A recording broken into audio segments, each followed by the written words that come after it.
welcome back to Shoot Me Straight with Eddie and Dave. Today we have an awesome guest, Andy Symonds, owner of Ballast Books, the publishing company, and he was also the ghostwriter of my book, The Man in the Arena. So thank you for taking the time. You drove up here. I know you had a long drive this morning, so we definitely appreciate you doing that and just coming on this podcast. But I'm definitely excited to get into obviously your story, how you became a publicist and how you just got into that industry.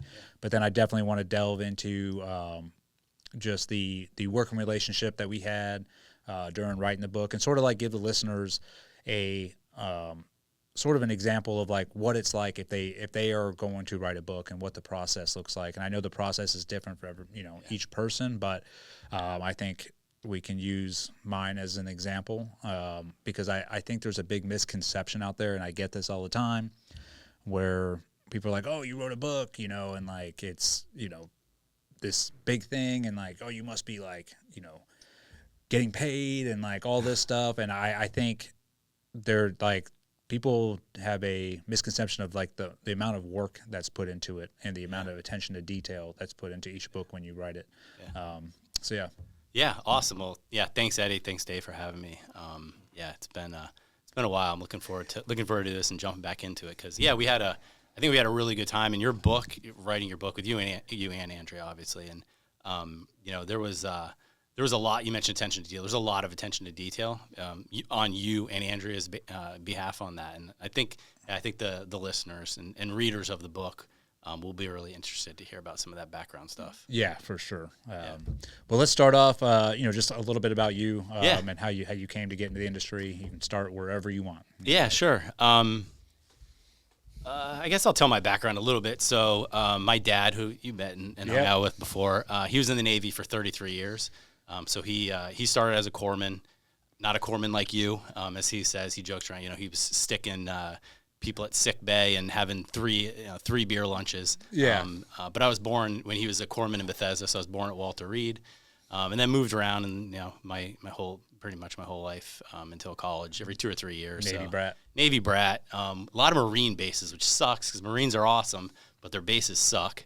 Too bad it wasn't Air Force because they have the best bases. The old Air Force. They take care of their people. Yeah, when I was in high school, we moved to Germany, and I lived in K-Town, Kaiserslautern, the Army base.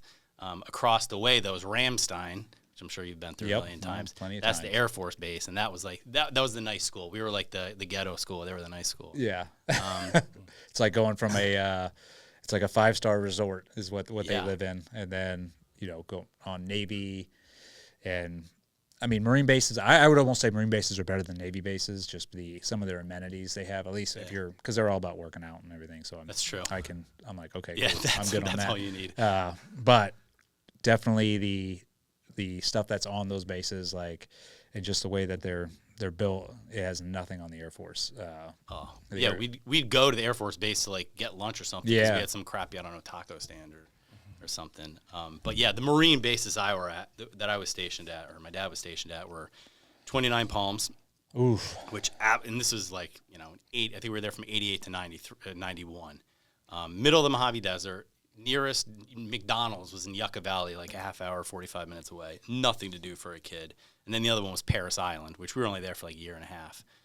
But just a terrible place. As every East Coast Marine who's been through boot camp at Parris Island can attest to. Yeah, there's not much around there either. It's a terrible place. But graduating high school from Germany was really cool. Growing up, I always was a writer. Like as a little kid, it was understood. Oh, yeah, Andy's going to be a writer or a lawyer, I guess, because I like to argue. But always knew I was going to be a writer. Like I wrote for the Stars and Stripes in Germany when I was in high school. Oh, I didn't know that. Yeah, dude, that's awesome. Yeah, that was like my first taste in journalism. I remember interviewing for the Stars and Stripes, interviewing the American ambassador to Germany, like in this big snowstorm. And so that was my first kind of, professional experience writing in journalism. And then I went to University of Maryland, went to journalism school there, and was a newspaper reporter out of college, and loved it, but no money in it at all. And I realized that I could be poor my whole life, or I could get into IT sales. Well, I got into IT sales, which kind of sucked, but the whole time I was writing.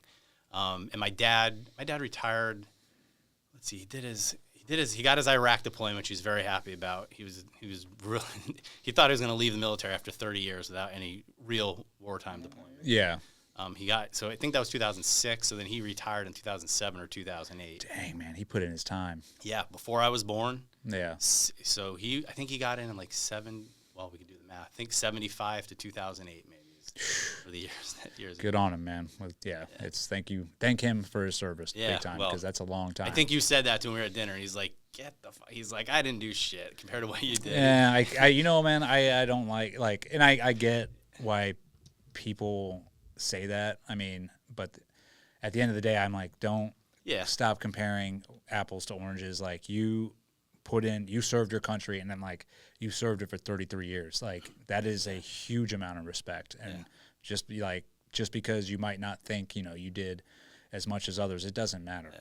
Well, as I say, I did 18 years in the military because I had to move around from when I was a kid, living in all these crappy places. So when I graduated high school, it was like, out of our group of friends, I think it was like 20 of us, and I think 18 of them went in the military. I was one of the 2 that didn't. I wanted to have nothing to do with the military. I was like, I've done my time. And when you're a dependent, you don't see any of the cool stuff. Like, all I knew was, all the crappy bases and moving around and all that. So I didn't get, the good stuff, the fulfilling stuff that our service members do. Yeah. I didn't get any of that. So. Do you think being the Navy brat, like doing that, I mean, just military brat in general, I think that builds a certain type of character, though, before adulthood. Because I think about it all the time. I wish there's probably is a study out there, on military brats. But I feel like, because I moved around every 2 years as well. Yeah. And I think it helps you. You're definitely become adaptive. That's probably one of your main attributes from doing that. You can adapt to any environment and sort of like find your way. But also, it's you meet so many different people throughout your childhood, because you're constantly making new friends every 2 years and being around different people that I think you get a greater appreciation for just life in general, or like how people are. Like culture, like for different cultures. Like I mean, I think by the time I was 10, I knew more about Asian culture than I did American culture, right? Because we would bounce back and forth. But it was, to me, because I could move anywhere, and being around different cultures never like surprised me or was like, uncomfortable or whatever. I was like, oh, okay, this is just how they do things. I never looked at it as like they're different than us. That we're all human. I think that's what I'm trying to get at. Is I think I looked at like we're all human beings, and you just have a different way of doing things. Yeah. I didn't realize it then at all. I thought that's the way everybody grew up. Like, it never occurred to me. I think it did. It gave me a lot of, I think, positive qualities, but also some bad ones too. Oh, there's some negatives too. I mean, there's just stuff you just can't avoid. Like, I don't know what the word is. Like, hypervigilant probably isn't the right word, but you're always expecting. You have your head on a swivel. And like, I was always small. First day of school, I almost always got in a fight. It just, it just, and lost a lot, won some, but I was going to fight. And I think that you got to like get out of that battle mode. Like, you don't always need to have a battle mode. And I think that was one of the negative things that I took.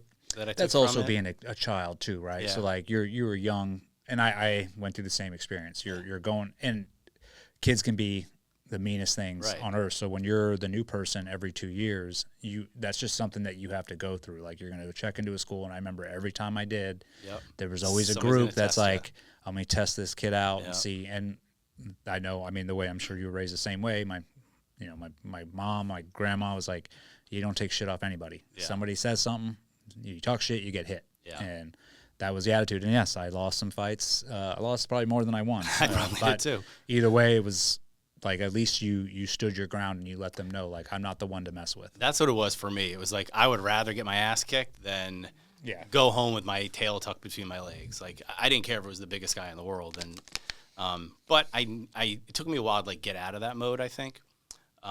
Like, you can walk away. Like, it's okay. It's not tucking your tail. You don't have to fight every battle. It took me a while, I think, to learn that. Comes with age, too. Yeah, and it is age. I'm 46 now. It took me probably longer than it should have to realize that.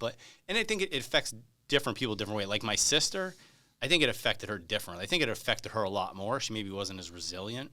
and she's more of an introvert, I think. So I can remember when my dad went to NPS. We were leaving. It was the morning we were leaving 29 Palms to drive to Monterey. It was like a 10-hour drive from Southern California, Northern California. And my dad and I are out in the desert walking our dog. And he said something like, I think I was 9. No, I was 12. And he said, like, hey, take it easy on your sister. She's having a really hard time with this move. And I still remember that to this day. I was like, yeah, and then I realized, yeah, she is. So it affects everybody differently. But for us, like I said, we didn't even think about it. We thought that's the way it was. Yeah, you think that's normal. And now I see, like, I would never do that to my kids. Exactly. Never do that to my kids. That's the one thing I can, the biggest blessings of, like, being in the SEAL community with a family is there's only 2 spots. It's East Coast, West Coast. And you yourself as the member are gone. Right, I was going to say. But your family stays in place. And I was, like, completely happy about that. I was like, at least my kids can grow up in the same neighborhood, kids that they're going to school with, and because I didn't have that growing up. So I was like, and that's the reason we moved down to Florida so fast, because Ava was going to start high school, and that was a big thing. We were like, hey, I want her to start freshman year and not have her, after her sophomore year and not know anybody, Yeah, I mean, just, I say I only went to 2 high schools, and that, that's pretty good. Like some middle schools, I was like, 3 or 4 middle schools. Yeah. So yeah, I would not want my kids to have to go through that. But yeah, I mean, I'd love to see that study too, because military brats definitely are an interesting breed, I think, if you moved around that much. Yeah. So then you obviously, where were you when you finally, like, cut the cord and? Yeah, so my parents were still stationed in Germany when I came back for college. 97. So then I went to University of Maryland, journalism degree, but still wrote the whole time, even though I unfortunately left being a reporter. I was still writing the whole time, trying to get books published. Doing the old, like, querying agents, like, and I just got I did all the research in the world on publishing, like, how am I going to publish my book? And back then you really had to query agents. And so I just query like it felt like a million agents. Finally did get one. Anyway, long story short, didn't get the book published through a traditional publisher, but had to keep going through the process of figuring out what is the best path for my first book called My Father's Son, a novel. Mm-hmm. And so I kept doing more research. Okay, traditional publishing doesn't work. Let me look like self-publishing now. This is in like 2010 or so. Self-publishing is becoming a well-known thing. Let me see what this is all about. So I did all my research there, and I ended up finding what's called a hybrid publisher, kind of by accident. So I did my research on that. I said, okay, this might be a good solution for him. I did all my research and published My Father's Son with that hybrid publisher. And I remember the CEO saying to me, like, man, the talk about attention to detail, like the detail you want to know and all the questions you're asking, none of our authors have really asked that before, which shocked me. I was like, really? They don't want to know how all this works? Like, was like, the mechanic who just takes the engine apart and puts it back together. Like, I want to know every single aspect of, cover design and trim size and sewn bindings versus, are we doing hardcover, matte dust jacket, spot glass? I wanted to know all that stuff. And so I realized that I have a passion for this. And, I think that, in order to be good at anything, you have to have a passion for it. And, and I don't think I realized at the time that I had a passion for it, but I just loved everything about it. The writing, I always had the writing. Since a little kid, always wrote, everything from screenplays to books to poetry, everything. But I didn't realize I had a passion for publishing. Like, okay, now I have this idea in my head. Now I've got it out onto paper or a computer screen. And now how do I get it out into a physical book and to get people to read it? And it just kind of fascinated me.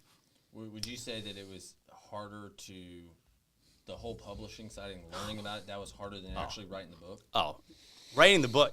Like like Eddie and I, CQB is easy for him, right? Like writing the book, that is the easiest part. That just comes natural to me. That's what I love to do. It's all the other stuff that's work and hard. So yeah, absolutely. Yeah. That's the part that comes natural. I would agree with that, just from the experience I had when we did the book. Writing the book for me, when me and you were doing it, was difficult in a way where I'm just not a writer, right? Or I haven't done this before. I don't know if you remember, I told you right off the bat, I said, you're more of a writer than you think you are. Well, and that's because my mom, right. I grew up, she was an English teacher. Yeah. I was made to write all the time growing up, and thank God she did that, because I think it wasn't like hard for me to write the book, like to actually, put words to paper or, keyboard. But I mean, I guess I had to go through process the whole thing over again, but then also just the little details that I didn't know. You were definitely, you're a professional. So it was cool to be able to like write a chapter, send it to you, and then you you're cleaning it up and like adding things that I wouldn't have, no clue about. Or I know, like I'd ask you or put in line, like, what was it? What was the weather like this day? I'm remembering. Yes. I remember one in particular. It was like the fight after a first day of school, like we were just talking about. You got off the bus and the kid was like working out, and I remember saying like, did he have gloves on or what kind of weights was he? Yeah, stuff like that. And you had all those really good details. But you'd send stuff back really good. Like it just had to be cleaned up, but it was like you could just see it, you could visualize it. I was like, all right, Eddie's a much better writer than I think it is. And it is because you're a mom. And a funny story about your mom, if you remember this, when I flew down to Savannah for it was your retirement party. Yes. And I lived in the DC area at the time, and so did your parents. And I go to my gate, and I see a lady. I never met his mom before. I see a lady sitting on her gate reading one of my books, Enemy on the Wire. And this book, like 10 people have this book. Nobody's read this book. I was like, what's going on here? So I walked up to her, and then I think Duncan was on the same flight.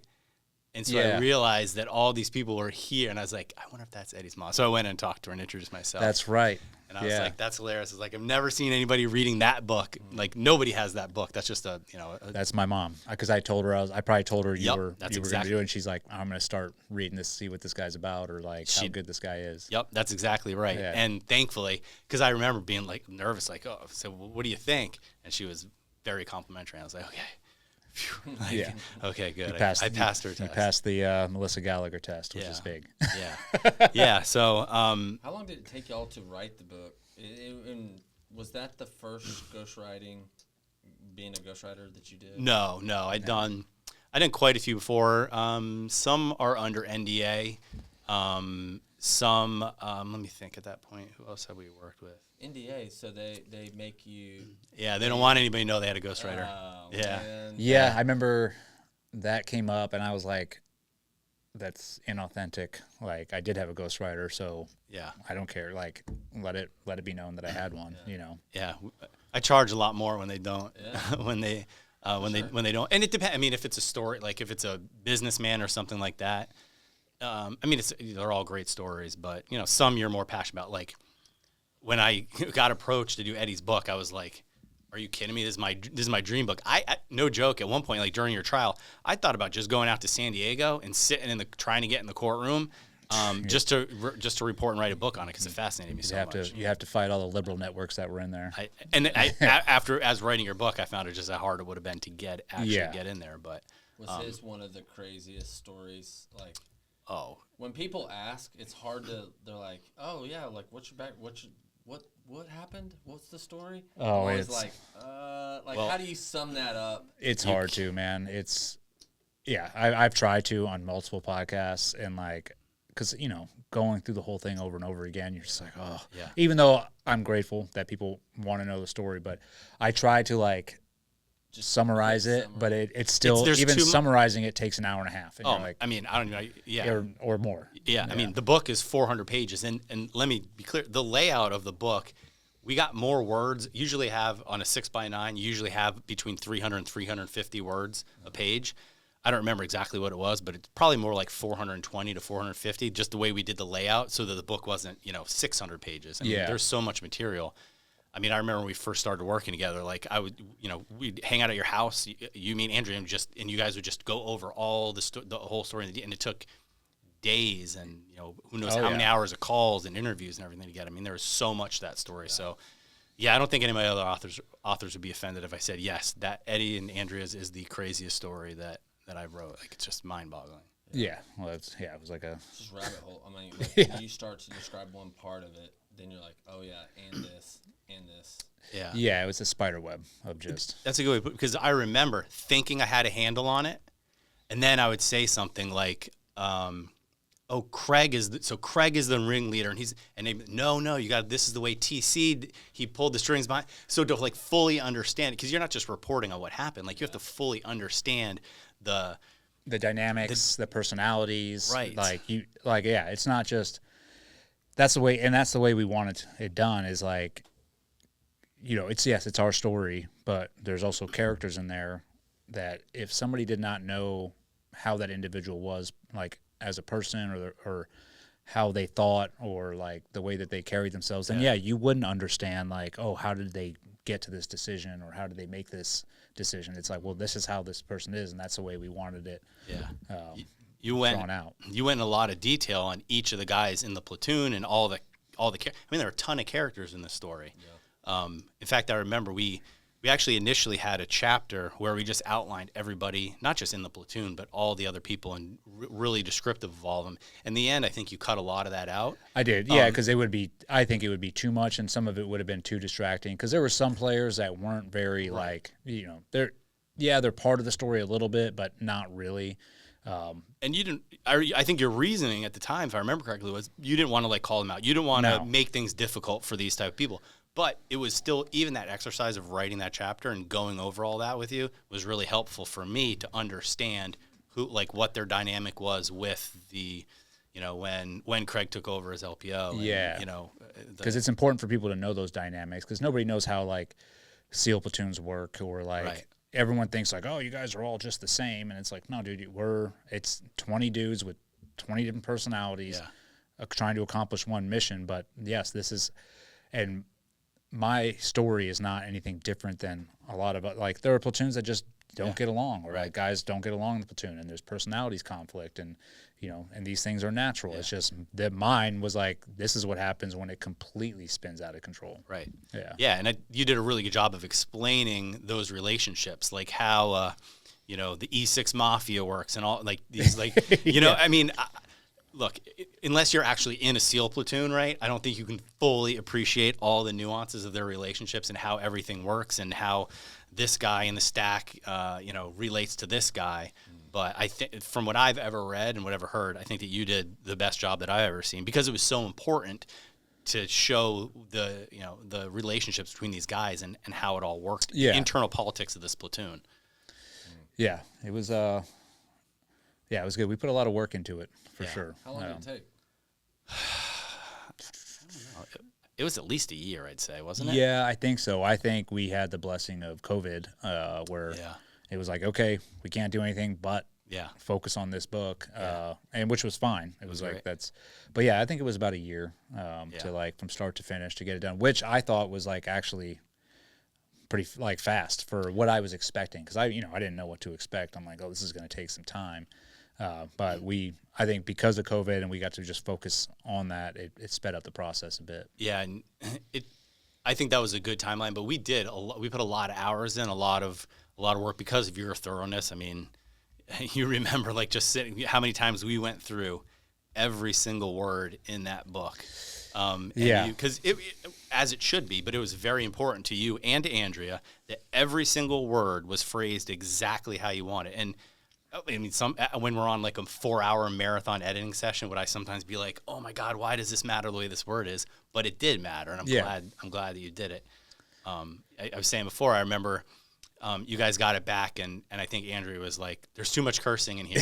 I did a Control F to see how many fucks were in the manuscript, and it was hundreds. And she's oh no, we gotta we gotta pare some of that back. So just there was a million details like that were very important to Eddie and Andrea. Yeah, and I think it was good that we did that, because obviously the first there's a lot of emotion attached to it. Obviously, at least especially on my part, having to go back and I guess relive it and really break down everything that happened. And I had just come out of it, so it was it was a fresh wound still, and then I'm going back in there messing around. So I definitely the first draft was fuck this and fuck that, and then after Andrea and I read it out loud to each other, I read it to her out loud, and then I realized I'm we both were this doesn't sound the way, even though we want people to feel the emotion, there's also there's a way to do it that's professional, and hey, you don't have to come off you're an angry little pissant that's ticked off. It's yes, you should be mad about it, but do it in a very I guess, more elegant and professional manner. Yeah. It was probably pretty cathartic for you too, in a sense. It's almost like a counseling. Oh yeah, dude. It was definitely it was cathartic for sure. That was dark moments happened during that whole process. Because I was still alive. dealing with it. No, not with Andy. It's just from going over the thing again and like having to process everything. Relive it all. Yeah, because of us. I mean, this was like we got started right after your acquittal. Yeah. I mean, it was right after. Was it right after the acquittal, or it was? We got started right after my retirement party. I think we'd even started a little bit before that. I think we had agreed, like, okay, we're doing this. Yeah. Because I found you through Dan Luna. Yes. Right, Dan Luna. Thank you, Dan and Leslie. Dan's love you both. Definitely, yeah. Dan Luna, go check him out on Instagram as well. The guy's doing amazing things. Oh, he is amazing. Yeah. And Leslie, got to give her credit. Yeah, I mean, the two of the best human beings. I know we've been super close, and thank God, like, I think he contacted me and was like, hey, man, this guy's doing my book. He was doing more of like a leadership journal. Yeah, and he's like, definitely check him out. And at the time, there was publishing companies that were reaching out to me, right? And this is, I think, going to be good to talk about as well, because this is where people have this misconception that, oh, you wrote a book and you're getting paid and like blah, blah, blah. And you can correct me, but I'll go through what I think because you have way more knowledge on this. But these publishing companies would reach out and they're like, hey, we want to do your book. And I think we met with like 3 or 4 people in New York City and a couple other people like that wanted to do the book. But when you come to find out what really goes on, they get creative control. There's all these, so they send you the contract and they're like, oh, and they're going to pay you whatever, $250,000, $300,000 up front, right? Yeah. Which coming out of the military, you're like, wow, that's a lot of money. Yeah. Heck yeah. And I think a lot of people fall for that. But what you don't know is that's all you're getting. That's all you get. Like, they own you. They own you. Story. They own your story. And when you start selling the book, you ain't getting any of that money back until that $300,000 is paid off. And out of that advance, it's called. Out of that advance, you're going to have to pay your ghostwriter. You're going to have to pay for marketing fees. You're going to have to pay for all this other crap. Yeah. So it's they do. They try to paint a rosy picture. And this is legacy publishing. This is big New York, the big 5 publishing. And, I look at what we do because we operate completely differently than they do. I look at what we do. Like the analogy I make is like we're cell phones and they are, pay phones. And they just can't get out of their way. Like their taxi cabs were Uber. Like, and that's why they're shrinking. But I think for you, the biggest thing that you wanted that control. Like, I thought you'd actually even sign with one, and after having a meeting or something, that you realize these guys, there's some liberal, bunch of 25-year-olds in New York. Do you think they give a shit about my story? No, they would have turned it into alpha, which is don't even mention that pile of shit. Yeah, I mean but that's a perfect example right there. Like a New York Times journalist decided to write a book about me. Air quotes. Yeah, I mean, we use journalist. Parasite more like it, but the book is completely fabricated. Yeah. To the point of my childhood. It's like stuff is made up about my childhood that's not true that he just wrote in there. Mm-hmm. And that's what would have happened regardless if I had signed on with one of them anyways, because they just take your story. It's the same thing. Someone else wrote a book on you and just dude. Like your story? If you take The Man in the Arena, I'm not even going to say the name of the book, so I don't want anybody to get it. But if you take The Man in the Arena and you take that book and it's eerie. The stories, they're the same stories kind of, but they're completely fabricated and twisted in the other book. It's astounding. It's like an alternate universe with some of the exact same stories, but just told completely fictitiously. I'll have you. I think this will bring a smile to your face. Andrea's dad, who's an avid reader, and he's very frugal as well. So he goes to like these book places where you can buy a book for a nickel. They're not doing good. Yeah, and that book is there. Really? Selling for like, who knows what, 50 cents. Well, which is where it belongs. Look at the reviews. That they had a big. I forget which. Maybe Simon, maybe Penguin, I forget. One of the big New York houses published that book. New York Times bestseller, the author. Mm-hmm. Look at the reviews and sales figures of that book versus The Man in the Arena. It's night and day. It's because when you're writing lies, it's like nobody's going to buy it. I mean, and it read like a gay porn. The first chapter I read. I mean, I was like, he was describing Craig Miller as this like jacked, sweaty, with his shirt off and chiseled body, which is like another fabrication because Craig Miller was like a jar of mayonnaise. I think we called him that. Either way, I was like, dude, is this guy like, he's got a fetish going on? Like, is this? And I think that's part of it. It is. Yeah. Yeah. No, just the way and you could tell this. He was trying so hard. What did he kept writing? The SEALs. He kept writing the SEALs, the SEALs. And that's not the way it is. It's the SEAL teams or SEALs, but just the way he would write the SEALs so many times. Reading that book, that put a smile on my face. I was like, whew, I could only get through it. We did an awesome job compared to this pile of crap. Oh yeah, for sure. I mean, he tried to rush that too because remember he knew that we were doing this, so he tried to put it out. But either way, that dude he's such a blast from the past. I'm like, bro, we've completely just. We don't even hear about him anymore. I don't know what he's doing, but that joke was laughable. What's it like for you to go into someone's life like deep dive? Like that seems actually really cool. It's a good question. Deep dive into someone's life and to like, I mean, you had to have been thinking about all these stories and all the time and arranging, Yeah, that's a good question. I never really been asked that. Or, honestly, I've even really thought about it, but it's true. It's like you're getting. I mean, more than behind the scenes, like my job is to get in their head, really, and they're sharing so much stuff with me, like stuff that maybe they even haven't shared with other people. And I'm not talking just about Eddie, but all the authors. And it's something. It's like a big responsibility for starters. That's something I don't take lightly because you have a major responsibility. This isn't cutting somebody's lawn or something where if you mess it up, the lawn grows back. Like this is their story, this is their life. This is the most important thing in the world to them. So it's interesting. I try not to really think about it in those terms. Like I just try to think of like, okay, I have a job to do. I need to get all the information possible. I need to process it. I need to, like, you want to see a 360-degree view of it. You don't just, you're not just writing just the facts. Like you have to position it all in a certain way. Now it has to be factual, but it's so much more than that. So I don't know. I maybe just don't have the time or capacity to to really think about it, like maybe almost like a therapist. Like a therapist isn't. I don't know. I'm not a therapist, but they're hearing all this stuff and they can't really. There's that scene in Sopranos where Tony Soprano is like hitting on Melfi, Dr. Melfi. I don't know if you remember that scene. And she's like, "Well, if we were dating, I would have to judge you on all these things that I hear all the time." And it's you just have to kind of separate yourself a little bit. I see what you're saying. A little bit from it. Not that you're judging anybody, but you just have to separate yourself from these. Well, if you hear things that you're like, oh shit, like you're a human being, so you're, I mean, I'm not saying. Yeah. I think a part of you automatically, if you were invested like that, or like you were, then you could easily start judging people. But I think it's a good, like you said, you have that delineation. Like, yep, this is their life. Yeah. I'm here to do a job and write their story.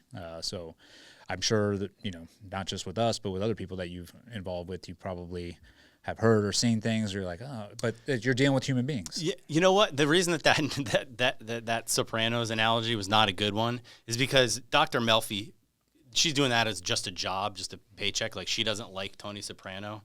I'm fortunate that I get to pick and choose the projects that I work on. So I can honestly say nobody I've worked with do I have any trepidation or anything about anything they say? Like nobody would I have to judge all. I mean, I knew from even the crap you saw on the news about Eddie's story, man, I knew it. I knew more or less the real story. And even what they were saying was true. I was like, this is ridiculous. This is the nicest fighter anyway. So there was never any never any time where I have to be like that. So it's just your job is to make sure that it's in the author's voice and it's their full and true story. Yeah.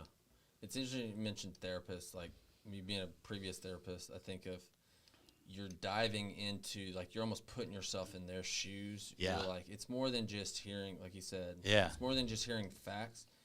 And you're more than just a writer in that sense, because a writer's just, they're writing. This is like really deep listening. Yes.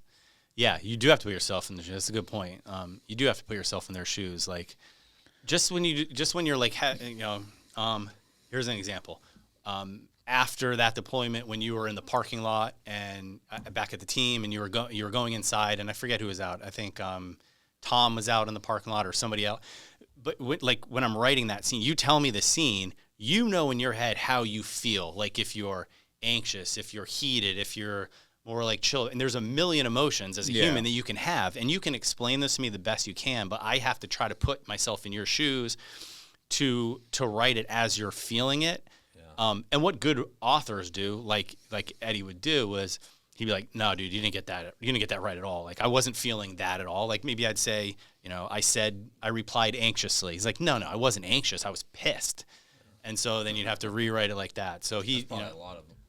Well, I think that's the process, is going back and forth, and like you're doing, like, because I knew when we were doing it, I was like, I knew you were doing your best. You're like, bro, I'm like, and you were adding, and that's why I wanted you, because you were adding in the adjectives and the details that I wouldn't think of, like even like, oh, the sky was gray that day, or like it's like whatever, like this is what happened, right? So. But it's important to have those aspects in there, because it makes the story it gets the reader involved a little bit more, and gives them more detail of like the scene if they're picturing it in their head. Right. But at the same time, there's that back and forth of like, you're trying to figure out, hey, I think this is how you were feeling, and then I'm like, no, this is the way it is. Oh. And yeah, no, he kicked my ass a lot, especially in the beginning. Because especially in the beginning, you have to figure out no two projects are the same, so you have to really get that working relationship down. And, I think in the beginning, it was slow going a little bit. I was probably trying to do too much of that sky's blue, and like, that's not Eddie's voice. And I wasn't doing a good job.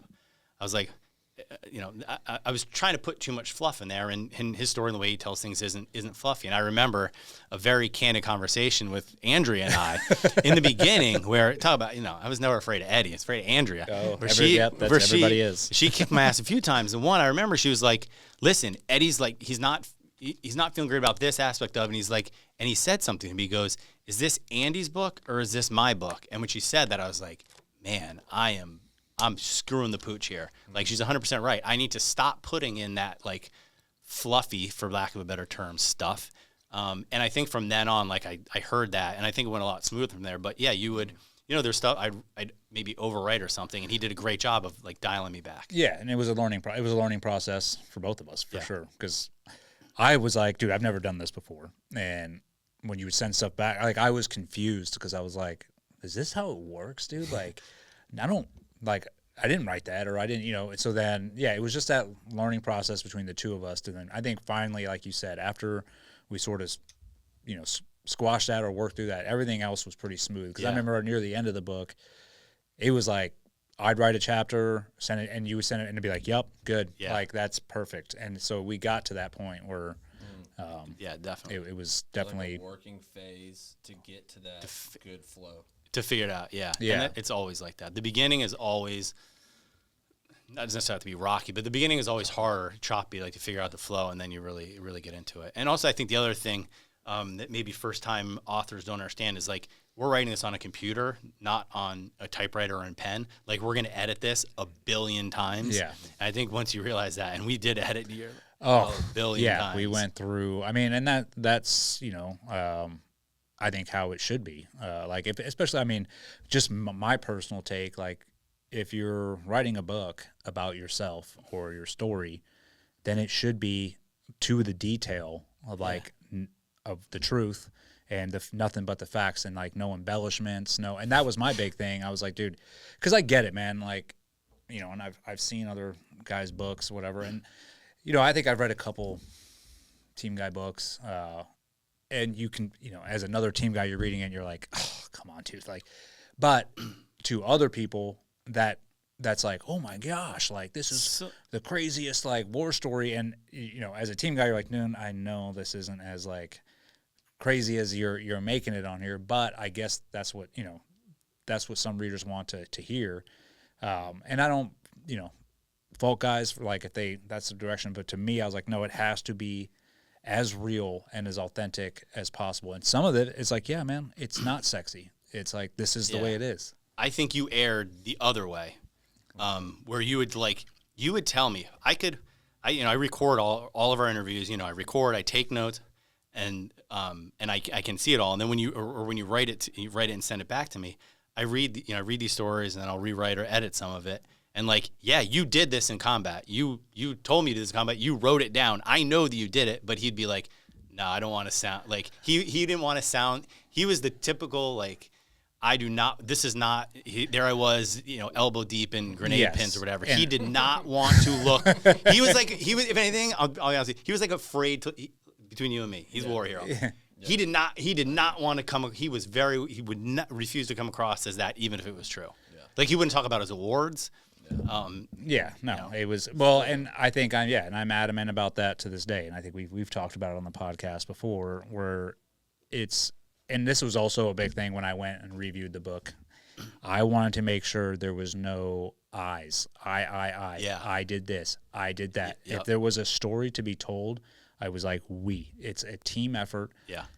The combat that I had seen, or like, and I could write a book of like all these stories, but it's like, those aren't just my story. Yeah. That is mine and my teammate's story. Right. So for me to come out and be like, I did these are the things that I did, I'm taking away from my teammates that the only reason that I'm still here is because they were with me during it. Otherwise, no, I wouldn't be here to tell this story. So therefore, I cannot go out there and make it about me, because it's not about me. Yeah, you did. There was, if you're looking for combat porn, Man in the Arena ain't it. No. And the main focus of the book, obviously, as well, was the meat and potatoes was what happened, the whole thing at the end of my career. And really, I wanted most of the folks, like, the hero of the story is Andrea and my brother Sean. Yeah. Like, I'm the byproduct of their actions, right? Like, or why they were doing those actions. Yep. And that's what I wanted it to come across, like, dude, my wife and my brother are the ones who stood up and fought back against the government, the media, all this other crap. I mean, all I had to do was I sat in a prison cell and sort of just held it together, and while this was going on, and that was like what I wanted to really focus on. Yeah. And I think that you did. I mean, there's obviously a lot of that, and that's why we use the other people's perspective, because again, the Man in the Arena isn't just by Eddie; it's by Andrea too. Yes. So there's a lot from her, but there are, I forget how many, 8 or 9 other people whose perspectives are told in there, because for so much of it, you were in prison. Like, you didn't know what was going on when they went to Congress, for example. Yeah. That, and then also we were able to have chapters from guys I was in prison with. Yep. Which was really cool, because then it was like, because I could sit there and say like, they were doing all these things to me, and people would be like, what the fuck? But then it's like, ask people that were there, and they, concurred with all of it, and you're able to get their perspective from what they were seeing, which I think was huge. And then also being able to get some of my teammates like Gio, which, rest in peace. Rest in peace, Gio. But I mean, he was a phenomenal and integral part in everything, and I'm glad that he had his chapters in there. Yeah. And then my lawyers, it was, I thought it was like, once it all came together, I was like, oh shit, this is awesome, dude. Like, this is such a good book. I'm glad. Yeah, it was so many moving parts and so many pieces of that story. It was definitely a big challenge. The QR codes, I think, really helped too, so that people, that was important to you too, right? Because you're like, okay, I can tell you that Craig Miller is lying. Don't take my word for it. Go watch his NCIS video. Go listen to it. Do you remember when we came up with that idea? No. That was when we were in my parents' house. We were working on the book in the basement. Yeah, I remember that. And I remember it was near the end of the book, and we were trying to encapsulate the finishing statements of the trial. In the trial, because Mark Mukasey and Tim Parlatore, who my 2 lawyers, did the closing statements for me together. And I remember, like, we were trying to go through it. And I'm like, dude, there is so much. It was such like a hard hitting, like, closing statement by both of them. I was like, I can't encapsulate, like, I can't describe it in my own words. So we ended up, I was like, just put their shit in verbatim, exactly what they said. And then I remember thinking, I'm like, well, wait a minute.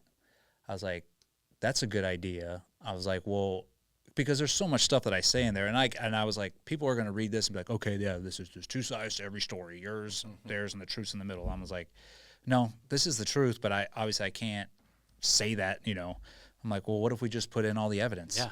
And everything. Just put everything in there, and we called Tim, and Tim's like, "Yep, that's public. It's knowledge." all public, right? So there's audio from the trial. There's NCIS. I mean, you see NCIS.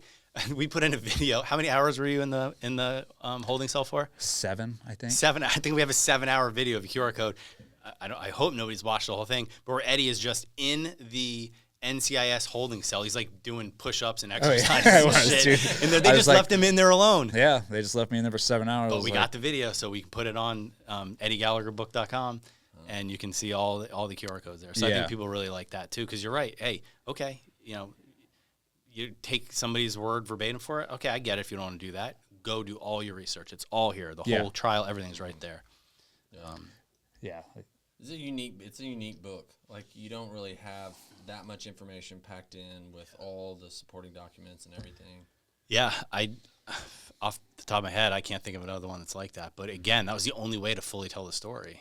And people are so interested in it too. It's not like, we get the reports every week of how many times people hit those QR codes. It's a lot. Like, people are interested still. Yeah, and I remember, when we first came out, when the book first came out, obviously it was like selling hot and heavy, and then obviously like every book, it dies down a little bit. And I was like, this is a story that's going to gain traction over time, because I think from the time when we put it out, it was when we worked on it, it was pre-COVID and then COVID.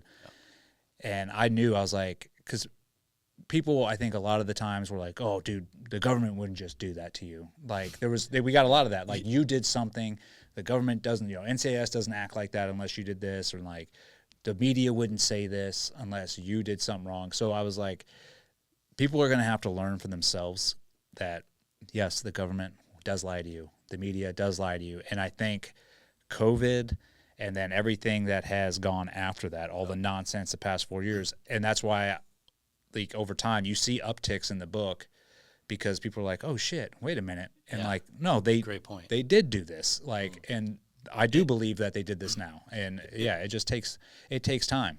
It was a different world. Yeah. When that happened to you, well, it wasn't a different world. We just didn't know. The American public, we just didn't know about that world. In 2019, when we started, we trusted the government for the most part. I mean, not like lock, stock, and barrel, but we didn't think that they were completely corrupt, root up. Yeah. And so it just so happened that after your book came out, and all the complete persecution by the government to you, that same thing happened to pretty much everybody in this country during COVID. So yeah, I think it's a really good point. Like, it resonates with people even more now because they know just how corrupt the government is. And it's a little bit more believable now, where they're like, nope, now I can see. Yeah, it is. It was wild. It's a wild time. Yeah. It was like a little bit before its time. I hadn't really thought of that before. Like, but that was one of the first big cases of like government overreach or corruption that. I mean, that got that big. They got that big for sure, and and there's plenty of cases before mine. That were just swept under the rug. We didn't know about and unfortunately to say, the reason mine was so big is because I had a trident, and the trident being a seal, and like that's like makes sexy headlines, and that is, besides my wife and brother getting out there and blasting it, that's the other it got so much traction. Right. And unfortunately for the Navy and everybody else, it's like, you guys played the wrong hand. Yeah, think about how scary that is. Like, if you didn't have that trident, if it wasn't like sexy, then nobody would have cared. Be locked away, life without parole. Yeah. How often do you still think about that? Just the fact that you could be in prison right now. It crosses my mind quite often, and it's just something, to be grateful for. It's like, dude, I could be in a prison cell for the rest of my life. If all of all that divine intervention did not happen, because there's so much divine intervention that happened during my story. I mean, just the players that stepped up to, defend me or support me. And then also like the amount of corruption that was going on that was just being exposed. And I'm like, all of that is God's hand working, I believe. Because, I mean, the people that, like, especially you talk about Bernie Carrick, Mark Mukasey, Tim Parlatore, like, they all came in a month and a half before my trial, or 2 months before my trial. And that was like the A-team, right? The Avengers. And if that wouldn't have happened, if we hadn't exposed my corrupt lawyers beforehand, I mean, there's so much that goes into it, and I can't sit back and be like, oh yeah, this happened because of this, isn't, it's like, no, this was divine intervention, and I truly believe that God had a huge hand in it. Yeah. I mean, for so many things to go wrong and then right, like how can you deny that? We just think we talk about why the book has to be so long. When you just think about so many pieces of the story, like Chaplack, the prosecutor, sending malware to spy on the defense attorneys. Like, it's mind blowing. Like you can't make this shit up. Like if you, what's Andrea's line? Like everybody tells me this is a movie. But it's basically like saying that sometimes the truth is stranger than the fiction. If somebody made something like she's like, it's a cross between A Few Good Men and My Cousin Vinny. That's actually a good one. Yeah. But I think she says something like, you can't make this stuff up. Like if this were a movie, people wouldn't believe it. Yeah.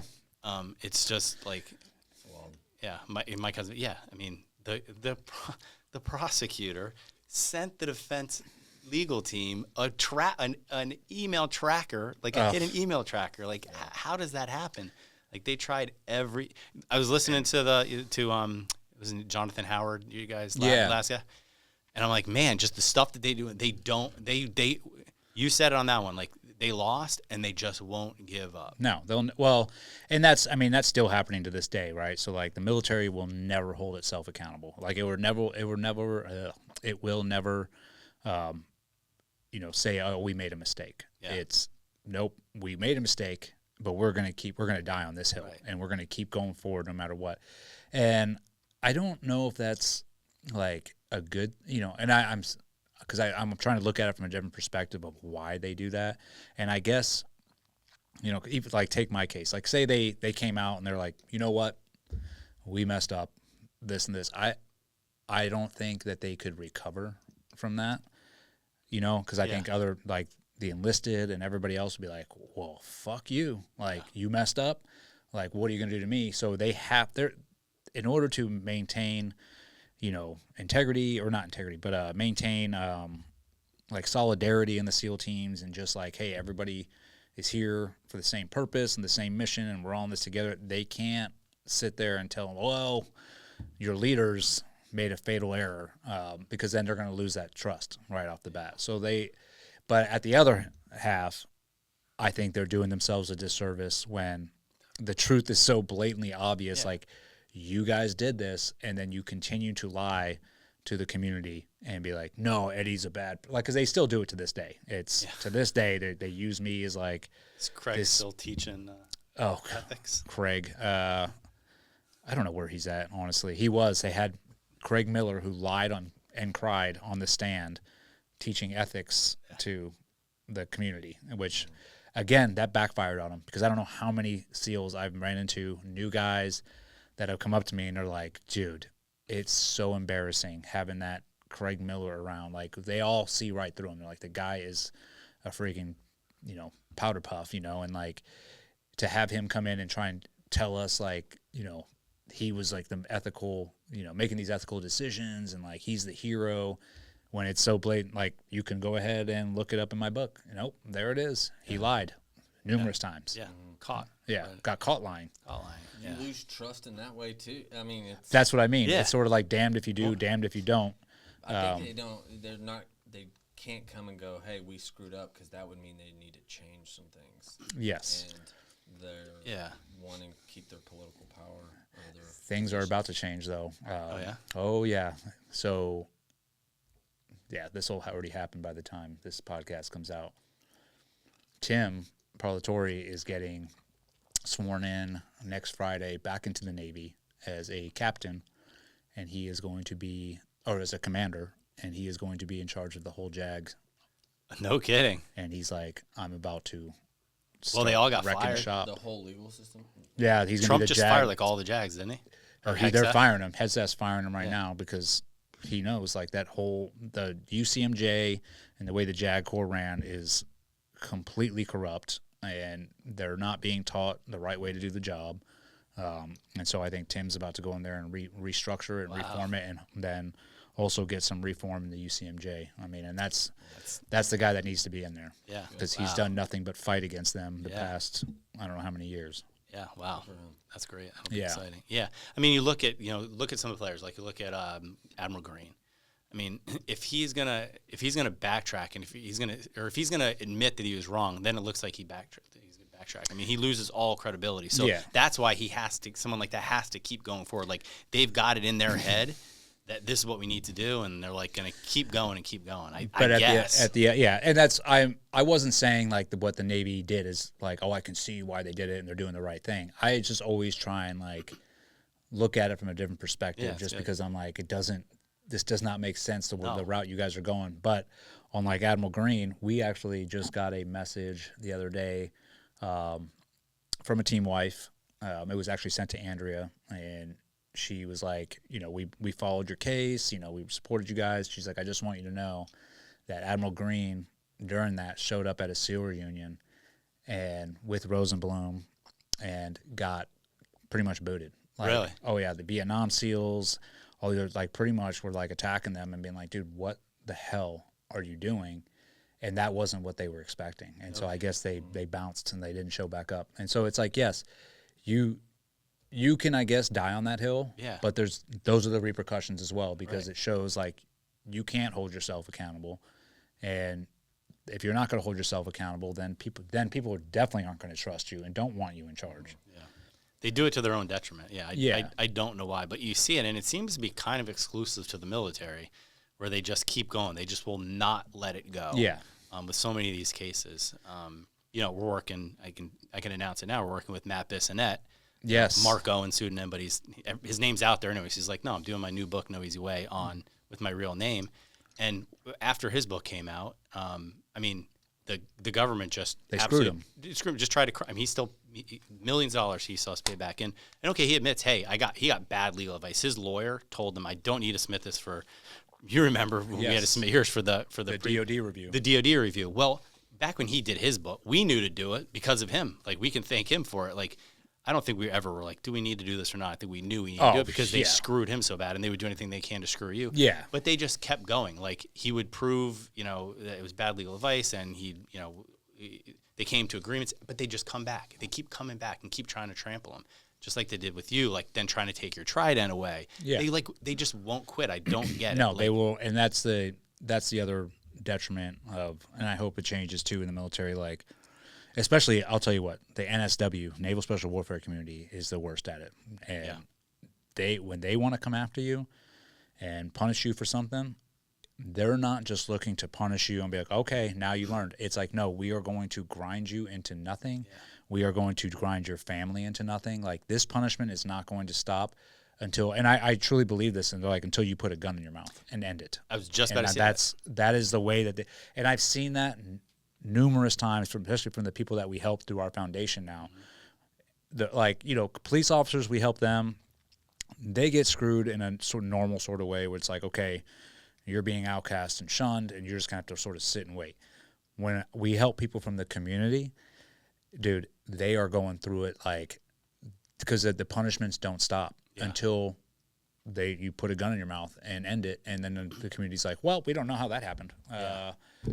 What drove him to that? And like a prime example in my book is, did I put this in the book when I was locked up in the barracks room, and they sent the command psychologist to visit me. Yeah. That's a prime example. He showed up, and I was like, what are you doing here? And he's like, looking around my room, checking to see if I was breaking any of the rules, because I wasn't allowed to have TV or anything else in there. And he's like, oh, he's like, I'm just here to check if you're, doing okay mentally. And I was like, I'm secluded from everybody. I was like, I'm not allowed to go outside of this room. I'm not allowed to work out. I'm not allowed to watch TV. I'm not allowed to do anything to like decompress or off gas in any way. I'm also here by myself for hours on end. I'm like, do you see any red flags? Yeah. And he just looked at me, and I was like, and I told him, I was like, you don't give a shit, dude. I was like, you're in here spying for the command. I'm like, I could easily hang myself after you leave. And I'm like, and that would probably be what you guys want. And he walked out. I was like, don't come back either. Yeah, that's what Jonathan Howard, I think your last guest. That's what he said when they were trying to grind him into a nub. He said, "Are you just trying to make me kill myself? Like, is that what you want to have happen?" And I don't know. I don't know if that really is what they want to happen, but boy, they sure seems like it. Yeah, I mean, I'm saying that, I'm sure I would hope that's not what they want to happen, but at the same time, it's a little hard to not think that from the way that we've seen them treat service members. Yeah. And it's like, dude, I get it, man. If someone messes up, punish them. Like but punish them in a way that equivalent. They learn from it and they can bounce back from it. Yeah. Right. Now, obviously, and this is the way I ran when I was a chief.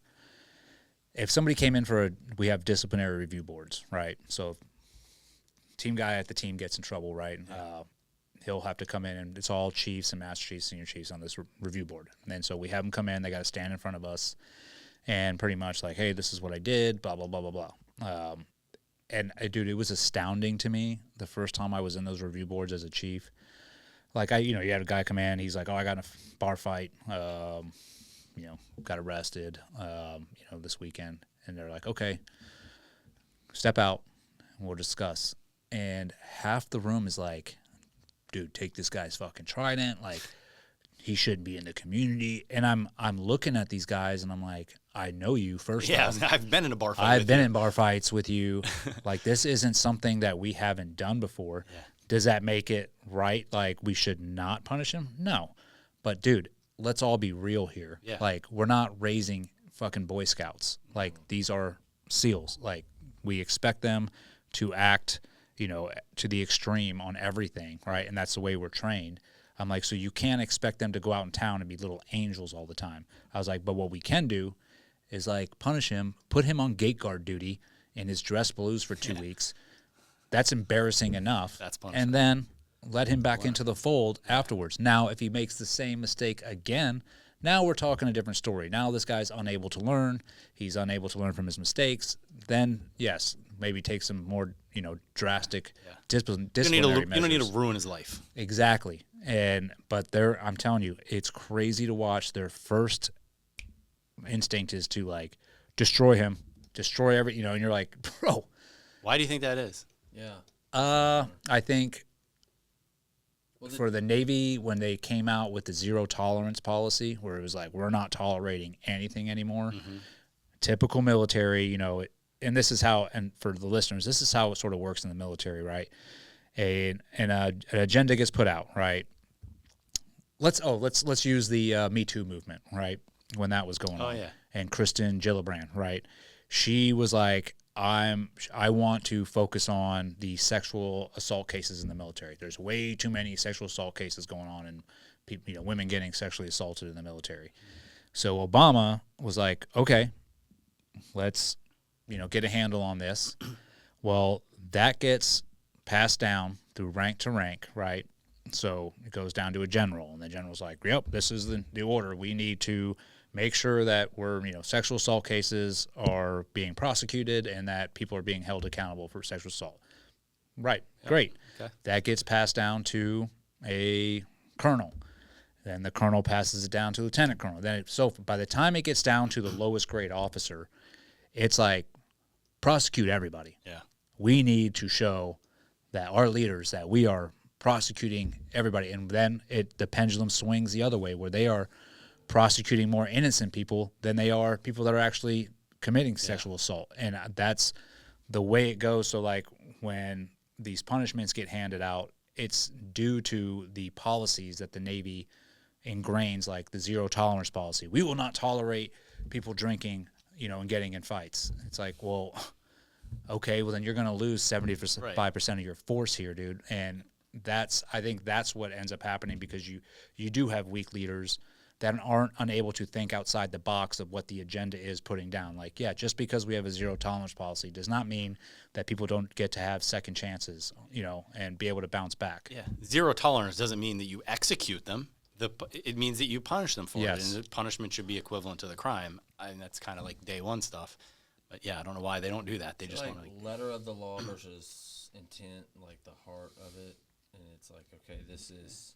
You think it's that, or I see the difference is like your perspective, Eddie, you're going, which is a normal, rational, you're going, okay, our goal is to have this guy reform, to stop, don't go out and get in bar fights. That's our goal. So our goal would be here that he doesn't come back in for another bar fight, that he does his punishment, and then, hey, we're good. Yeah. Their goal is eliminate him. Maybe their goal is, hey, we can't have this look bad on us. Make an example of him, eliminate him, protect the institution. Yeah. Protect the institution at all costs, and that's what happened. It really comes down to. That was yours, especially. Yes, and that's mine was a prime example. It's like they didn't even look at the facts before they just decided to target me. They're like, oh, these are allegations of this guy was murdering, ISIS, and then obviously then they tried to pile on the women and children, which was like completely fabricated. Right.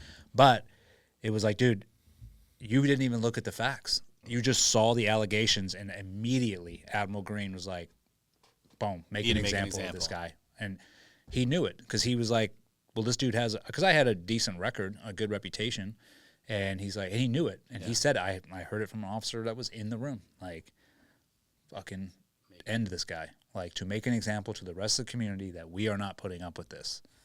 And then from there, if you're the one being targeted – brother, that is a uphill battle because no one's coming to your aid, because especially in leadership positions, because they're all being told that you are the target and we need to crush this. And they have to cover their ass. Yeah. Because they know. I mean, how many people reach out to you and said, like, can't help or talk to you now, but then when they get out, they reach out. I was cheering. I was cheering from you from the sidelines. Yeah. That's what I hear the most. And I'm like, great. I was like, hey, man, no harm, no foul, but you just stay on the sideline. Yeah. Like, I know who my close friends are. Right. Yeah. You know who supported you during that time. Yeah. I think a lot of them are mentioned in the book, too. The people that helped. Yeah, I did. I mentioned as many as I could. I mean, there's some active duty members I wouldn't mention. And that's even, like you talked about, even the guys in the platoon. Like, I think, and that's a big misconception, too, that gets put out there.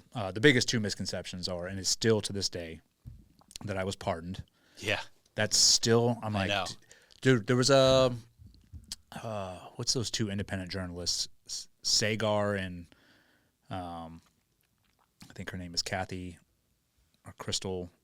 They have have you ever heard of them? Like, one's a Democrat, one's a Republican, and they have this independent journalist podcast thing. Okay.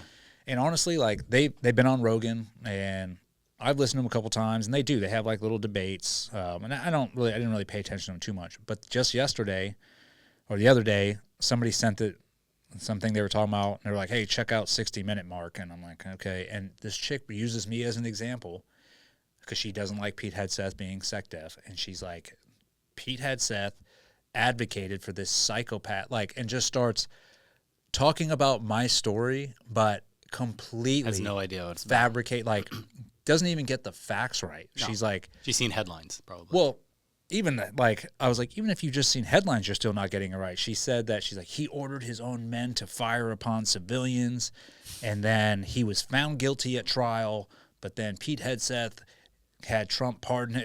It's completely false, and that's where I'm like, dude, this is still being put out. Even supporters of yours think that, though. Like, we'll get emails like, hey, love the book, so glad that Trump pardoned Eddie. We're like, he didn't pardon him. He was acquitted. He was found not guilty. Yeah, I mean, that well, there was headlines out that, I mean, even headlines are saying, hey, you were pardoned. Yeah. Yeah, you see them. And I mean, and that's something you got to battle. And I think just you think after the book came out, and I go and do, I don't know how many, the podcast tour and this and that. You get tired, you're like, bro, all right, I've said it. Everybody knows now. No.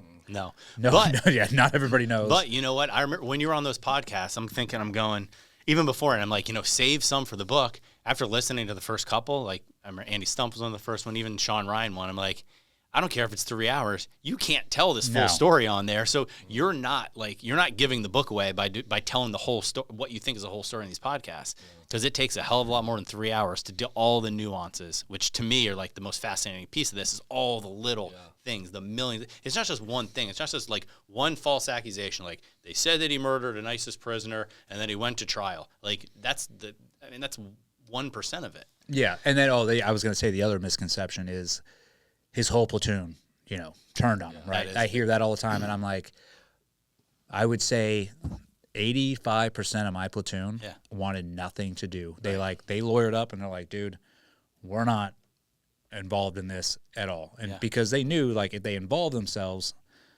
they're going to get fucked, even if they played my side or the other side. If they testified on your behalf, they were screwed. Oh, yeah, dude. Anybody that stepped up for me at that time was getting screwed. Yeah. And I'll say that also was their teammates that were the two or whatever. The three accusers. I mean, and that's what it comes down to. There's three main characters that were accusing me. Yeah.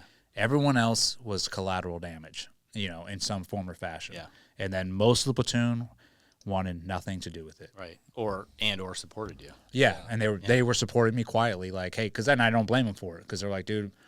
And I told guys during that time, I'm like, do not verbally tell people that you're supporting me, because I don't want you to get in trouble. Yeah. And that's because they were disciplinary review boarding dudes for wearing free Eddie shirts on base. Right.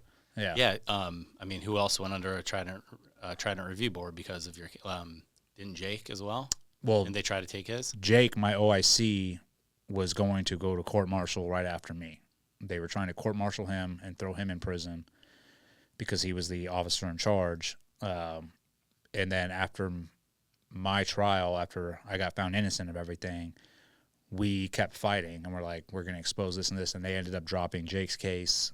They dropped 3 or 4 other SEALs cases. I know there was a couple active duty ones that we didn't mention their names, but no, and again, it's not like I don't want those, because they probably want to have that kept, unless they want to come out. But yeah, it's, but that was also the blessing of it, right? It's like our case exposed all that corruption, all the deceit, all the lies from the leadership on all the way up to the Secretary of the Navy. Right. And so I think the Navy knew right away, like, dude, we cannot continue to prosecute these SEALs, the ones that we have in the books, because did they at least take their foot off the pedal on these? They dropped a bunch of cases. Because not just mine and Jake, people surrounding mine, but other cases unrelated to yours. Yeah. That they were trying to charge people for. Well, that's good. Yeah. And, that's at the end of the day, that's why, that it needed to happen. I kind of like relate it to the past 4 years we had with this past administration. That needed to happen. That the American people needed to see just how fucking crazy the left can get and how topsy-turvy our country can get with them in charge. Yeah. I think if Trump had become president for a second term right away, we wouldn't have what we have now, right? It would have just been more of the same, them combating against him, the American people believing everything the media was putting out. And I think it's the same thing with my case. Like, if mine did not happen and all that corruption and everything was exposed under the UCMJ, then other people would still be getting fucked, like, right now. It's hard. What's hard is you have to get people to listen enough to understand. You gotta lay out everything, because they just see a headline. Oh yeah, it has to be egregious enough. I think. Like, you took one for the team. I don't know if that makes me later, but it had to be involuntarily, because it had to be such an egregious. Just like to your point of like the last 4 years, we needed that for where we are now, because it was so egregious. Yeah. It just. There's no denying it, right? Of just how crazy they are, and they got the last 4 years. Same with your case. Like, if your case had been, a little bit like less crazy, like if it was a little more ambiguous, then it wouldn't have had the same impact. But anybody with any sense that can look at your case and actually does research goes, oh, this is ridiculous. It's just a case of the media and the government, going after somebody for a vendetta. Conspiring together. Right. So the pendulum in order to get back to here, the pendulum has to swing so far in either direction, which is unfortunate. It's an unfortunate byproduct of just our society. Like, we're constantly, I feel like we're constantly going back and forth over decades. Yeah. I'm curious, what type of feedback did you get, or have you, and do you continue to get? Not necessarily from, well, I guess from readers, but from readers and from like team guys too, people that you knew and people that you didn't know about the book. Like if they, well, team guys that's a hard sell, like, you know, because, and I don't blame them. They're probably like, oh, another SEAL book. So like, but that's not another SEAL. No, and that's it, you know, and I tell guys, I'm like, oh, you should read it, dude. Like, it's not a, you know, here I am, I'm a badass book. It's like what happened to me and my family, and I'm like, it's a guideline, pretty much, if this starts happening to you and the teams. You know, I've been nothing but positive feedback. People love the book. The biggest number one thing I get is people are like, dude, it's a page turn. Like, as soon as they start, they don't put it down. Like, bro, they're like, it's an easy read as far as, like, I don't, you know, I can follow along and it's well written. So I've had nothing but like positive remarks. I haven't had, I think the one negative review I had, I'm pretty sure was Dave Phillips on there. You should see one of his buddies. You see the review I wrote on his book. I think I actually sent it to you. I did. I got that book, and I left a nice review. I'll tell you this: people that have read the book are very they're very expressive. They're like, I've read the book, and they want to talk about it. they're like, this is crazy. It draws a lot of emotions from people, and that's the other thing. People will comment like, dude, I just read your book. I am so fucking angry right now. And you're like, you know, and I don't believe they did that shit to you. Yeah, that's probably the most common. Yes, I can't believe they did that to you, right? And half of me, like, I'm like, dang, dude, like, I get it. Like, I'm like, yes, it was. But I'm like, dude, I don't want people feeling like angry after they read the book. But at the same time, that's why I'm like, dude, it was a blessing, right? Like, this had to happen. We wouldn't have our foundation that we, you know, do now. So I try and, like, you know, people comment like, dude, I can't believe this happened to you. It's fucking bullshit. And I'm like, I let people each and every time, or I let people know each and every time. I'm like, this had to happen. Like, if it happened for a reason, and we're doing good now. Like, we are helping others now. And that's what I want people to leave with is, yes, we got fucked, but we made the most of it. Yeah. And we refused to give up, and we fought the whole time. We were victorious, and then we're able to take that victory and help others. And I'm like, and that's the most important aspect. That's a hell of an outlook. I mean, you got screwed like nobody else can, you know, nobody can get screwed, and you have a great outlook on the whole thing. So. Yeah, I don't think there's any other, like, I think there's any other outlook, you would destroy yourself. Like, and I went through, like, that was part of the process of writing the book. I was angry, dude. Yeah. I was pissed. I wanted vengeance. I was like, I would have gave anything to be in a room with any of those dudes. Yeah. Like, and at the end of the day, I was like, this is doing nothing but eating me alive. It's literally, like, not having any effect on the guys that I'm pissed at. So I had to learn to try and let that go. Now, that being said, for some of them, you know, it's like if I caught myself in a room with them, I'd be like, all right, home slice, you got some explaining to do. Fight on sight. But at the end of the day, that's never going to happen, you know, unless God wills it. You don't wish them to put a gun in their mouth. Like, you don't have that deep-seated resentment. No. I wonder if really that was. I think that played a big part of like a cathartic, like you. It's almost like you're a book therapist, like a ghostwriter therapist. You know, because I think it was really helpful for you to go through it, through that story, sure. And even though you're just telling it, you're getting it out there. Yeah. Yeah, I think so. I mean, I'm sure. Do you experience that with like other people that you help, like that? Because I know you've done some books where people have gone through some traumatic experiences, like the Navy fighter pilot. Oh yeah, Kagan Gill. Yeah. Yes, I know we're trying to we on this podcast whenever we can. I actually listened to him on Stump. Good dude, man. Great and, dude. You know, it's a traumatic experience he went through, and then the hardships that he faced afterwards. Yeah. And did you find that with him, like him being able to? So I didn't write his book with him. He wrote it. Man, Kagan, if you're listening to this, I think I've told him this, but like I want him to be a ghostwriter. He's like a writer. You should read. If you read his book, Phoenix Revival, like he is such a good writer. He's an officer, right? Yeah. F-18, F-18 pilot. Yeah, he's an officer, so he could write.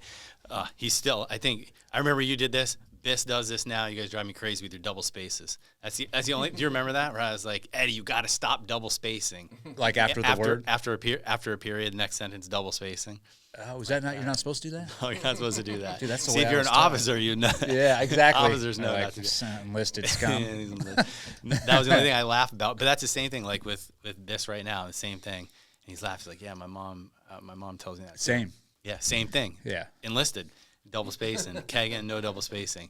But yeah, he's an F-18 pilot who the fastest ejection in naval aviation history. Like his F-18 was about to hit the water when he ejected.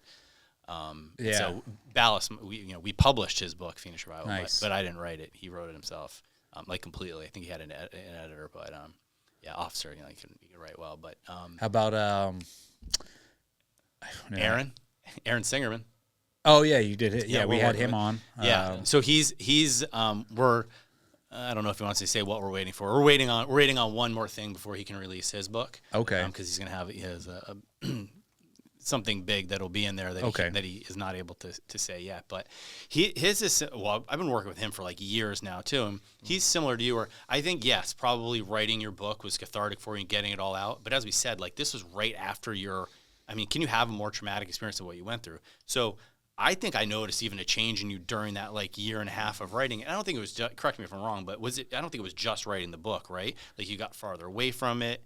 You did some time heals all wounds. Yeah. So it's like, and then I was doing treatments, just trying to like get out of that negative, pissed off headspace, which was harder to do than, I thought. So yeah, it was, and thank God it's all owed to Andrea. Like, she was like, you need to fix yourself, and that's what drove me to like, okay, I need to get rid of this attitude that I have. But during the writing the book though, I was like, I would go into that closet upstairs in your bedroom and work on it. And I would have a hood on, like I had a sweatshirt on at all times. You hated it.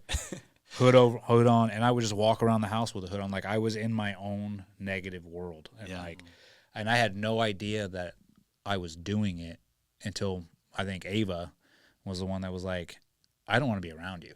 Like you are like, negative and you're, I can feel it. And that's when I was like, all right, I have to fix myself. Like this isn't right. I'm not doing and this is not doing any good for my family. So yeah, it was all, and then, but I was like, writing the book had to happen. And I had to go through that, and it was, and I'm not trying to be like, oh, it was such a difficult time. It was just difficult for me, like going through that, right? Well, you said before, like, another seal book. Like it wasn't a seal book. It was not another seal book, and you didn't want to write the book. You didn't. Oh, you didn't that was the other. Like you knew you had. This is something you had to do, not something you wanted to do. Yeah. Like it was clear. You said it. You did not. You never wanted to be in that position. You didn't want anybody to know your name. You sure shit didn't want to ever have to write a book, but I think you had to. Yeah, and and that's part of the growth process as well. Like, I definitely, that was a hard challenge for me, is because I was brought up where you're a quiet professional. You don't tell anybody what you do. You don't tell stories. You don't do this stuff. Like it's all, you should just be proud of what you do, right? Mm-hmm. So that was hard to overcome that and like actually put pen to paper and start, telling the story and actually like revealing some things, I guess, from the community. And, I felt like I was, oh shit, I'm turning into the person that I fucking hated. Mm-hmm. But at the same time, what I learned through it is there's a way you can do it and be professional about it and actually put out a product that's like, I think any SEAL could read that book and be like, yeah, okay. Like, I didn't break the code, and there is a code that most of us live by, and it's you don't sell out, like, out going, hey, look, I'm a badass warfighter. Yeah. Like that's that's the opposite of how you. Yeah. He wanted to make sure that it didn't seem like that. So, I could tell. I'll say one. I don't know if people know this or not, but I know you got like nicked in the helmet or something, like. And I knew about it, and I want to write in the book, like, a ricochet or a piece of string. I forget exactly what it was. You're like, no, we're not putting that in there. So I don't know if you want me to say that right now or not. But he's like, no. I'm like, he didn't want it to. I don't know how to describe it, but you like that kind of stuff. You didn't want it there. You're still. I appreciate that about you, Eddie. I mean, still to this day, like I know a few stories just from us talking privately, but you would never glorify yourself. And I don't even think you told me that. I think somebody else told me that. Probably. I don't think you even mentioned. I think I know. I think I know who the person that told you because he was right next to me when it happened. You know what? I know exactly. Yeah, you're right. And then when I either asked you about it or wrote about it, you're like, "What the hell is this?" You're like, "No, get this out of here." Yeah, that was.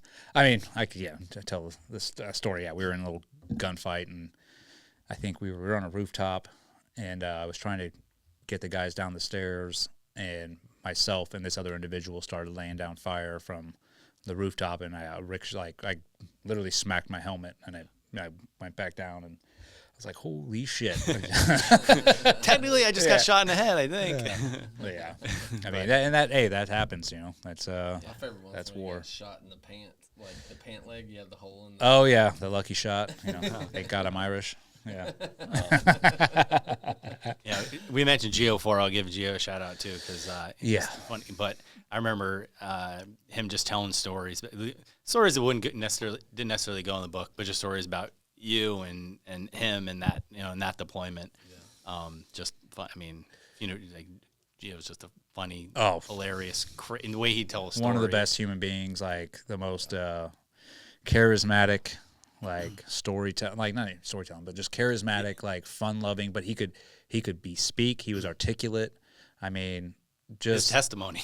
Yeah, go to his QR code and listen to his testimony. Gallagherbook.com. Listen to Gio's testimony. It's hilarious. Yeah, and then on the documentary they did the line. Oh he did a phenomenal job on there. I mean, like, I hate Eddie. His the funniest thing in his testimony was when he was like, "Yeah, I didn't like Eddie," and they were like, "Why not?" He's like, "Because he's old." I hung out with the young guys, and we were PB. in PB. Yeah, that's what he said. And because it's funny, he I don't hate it, but he did not like you on the plane because you were the boss and all those other reasons. And we had that interaction when we got there. Yeah, the first day. But as soon as he realized what was happening to you, like talk about a stand-up guy, like even though he couldn't stand you, and those guys were some of the accusers. One in particular was like his best friend. He's like, "Fuck this! I'm not only am I not gonna be a part of this, but I'm gonna help set the record straight, and to the detriment of his career and maybe Well, I think there's some of that is rolled into his suicide. I mean. There's a lot more stuff, sure. He was dealing with some issues, and but I do think part of what happened to him plays a factor in it, especially with the way he was treated after testifying for me. Yeah. But that was why I was so adamant, and my wife was too, about our friends, because we had team guy friends that were wanting to come. Like, I want to say something, and we're like, don't, because your career is now going to be in jeopardy. So. Yeah. No, Gio probably more than anybody, I think helped. Like when I needed stuff on the book, like to paint a picture, because he was there. Oh yeah, he was there every day with me. And other than you, like I wasn't getting a lot of details of other people that were there, and he was always willing to, like, send a fucking 30-line text with like some stuff. It's like, what are you talking about, dude? I can't use any of this, but it's still hilarious. Yeah. But he was always willing to help, and he had I think a big part in your case. Huge. And a big part in the book. So. Yeah, we. I mean, he was pretty much part of our family after that, and it's unfortunate, what happened, and I think that's a whole other epidemic that is not being talked about, is the suicide epidemic within the veteran community. But that's something that, it's a fight that continues to his have command to be fought. Didn't do him any favors. Like, no. They went after him for telling the truth. Yeah, for standing up and telling the truth. And it's an unfortunate byproduct of that system. And the way that the military, and that's hopefully, like we talked about before, with Tim taking over the JAG Corps, it's like, you guys need to change the way that you are doing things and prosecuting people. A lot of change in the government. Oh, coming in, what's today? It's been like a month and a half. I think more has been done. I know more than been done in a month and a half than in 4 years. Yeah, I saw the I wish they would just release the name. It's like the Epstein files. They're like, we have them, and Yeah, they're like, I'm like, okay, buddy, yeah, today. Yeah. I'm like, well, then drop that shit. It's, like, I think I saw a headline like it's gonna make you sick. Well, we're already sick, but like it's gonna be, I think, even worse than maybe we're expecting. I don't know. Hey, well, yeah, wouldn't surprise me since they've kept it hidden. Right, there's gotta be a reason. Yeah. Yeah. One question for you before we wrap up with like thinking. You talked about. I mean, you were working on publishing and learning the publishing business like between 2010 and 2025. Yeah. I mean, the world has changed so much, primarily due to tech. I mean, as the medium of being able to now self-publish more, is taking away from big institutions that kind of held markets. Yeah. What's the role you see in AI in writing now? I get that question a lot, so I'll back up a little. It's a good question. Yeah, I'll tell you the whole what I think. So from 2010 to 2025, and in my path and my journey, a lot happened between. I published my first book in 2015, and a lot happened even then with like the proliferation of self-publishing and places like KDP and Ingram Spark, where you can, if you kind of know what you're doing, you can publish a decent product and have it available for sale, which is great. But what that's done, we call it democratizing publishing. So there's a lot more options available. And then after that, now with the advancement in like certain printing presses and print on demand and stuff like that, it's even taken that even farther. So technology and the change in publishing has happened immensely. And then you have companies like ours, like Ballast Books, and we have a children's book imprint, Blue Balloon Books. We've completely changed the whole model, which, it's like so many things now. I think we've given kind of the power back to the author. The way I look at what we do is we're a services organization for the most part. We're providing publishing and author services. The authors, in a traditional world, the author works for the publisher. So like those big New York deals you're talking to, they're going to give you $250,000. But now you work for them. They own everything. Own you. For us, it's the opposite. We work for our authors. Now, they're coming to us because of our expertise, and they're going to listen to us. But we don't say, like, your book's a good example. Like, Hachette would have been like, we need a trident on the cover, like a big trident. Yes. I think I remember initially on in the conversation, like, that's a non-starter. We're not slapping a trident on there. The only trident is on your uniform. Yeah, which I'm glad we went with that picture. Yeah, that's badass. I was given some shit at first because I had a trident, and I was like, dude. Yeah. But at the same time, that picture says it all. Andrea was, it's. Andrea was the one. Yes. And we all three in here know who the boss is. Yeah. She's the one that said that's the picture. I was like, yes, thank you, Andrea. All right, good, because that is. But they would have, who knows what they would have, made you do. You wouldn't have had final say. And just like we said, when we went through all your edits, you guys had the final say on everything. We would have some long debates on like single words. Yeah. But at the end of the day, I would say my piece. I'd try to talk you into this way or that way. And sometimes you say, yeah, okay, I see your point. We'll do that way. Sometimes won't. But ultimately, it was your call. And so with companies like us, we've given the power back to the authors, I think. And so that's changed a lot.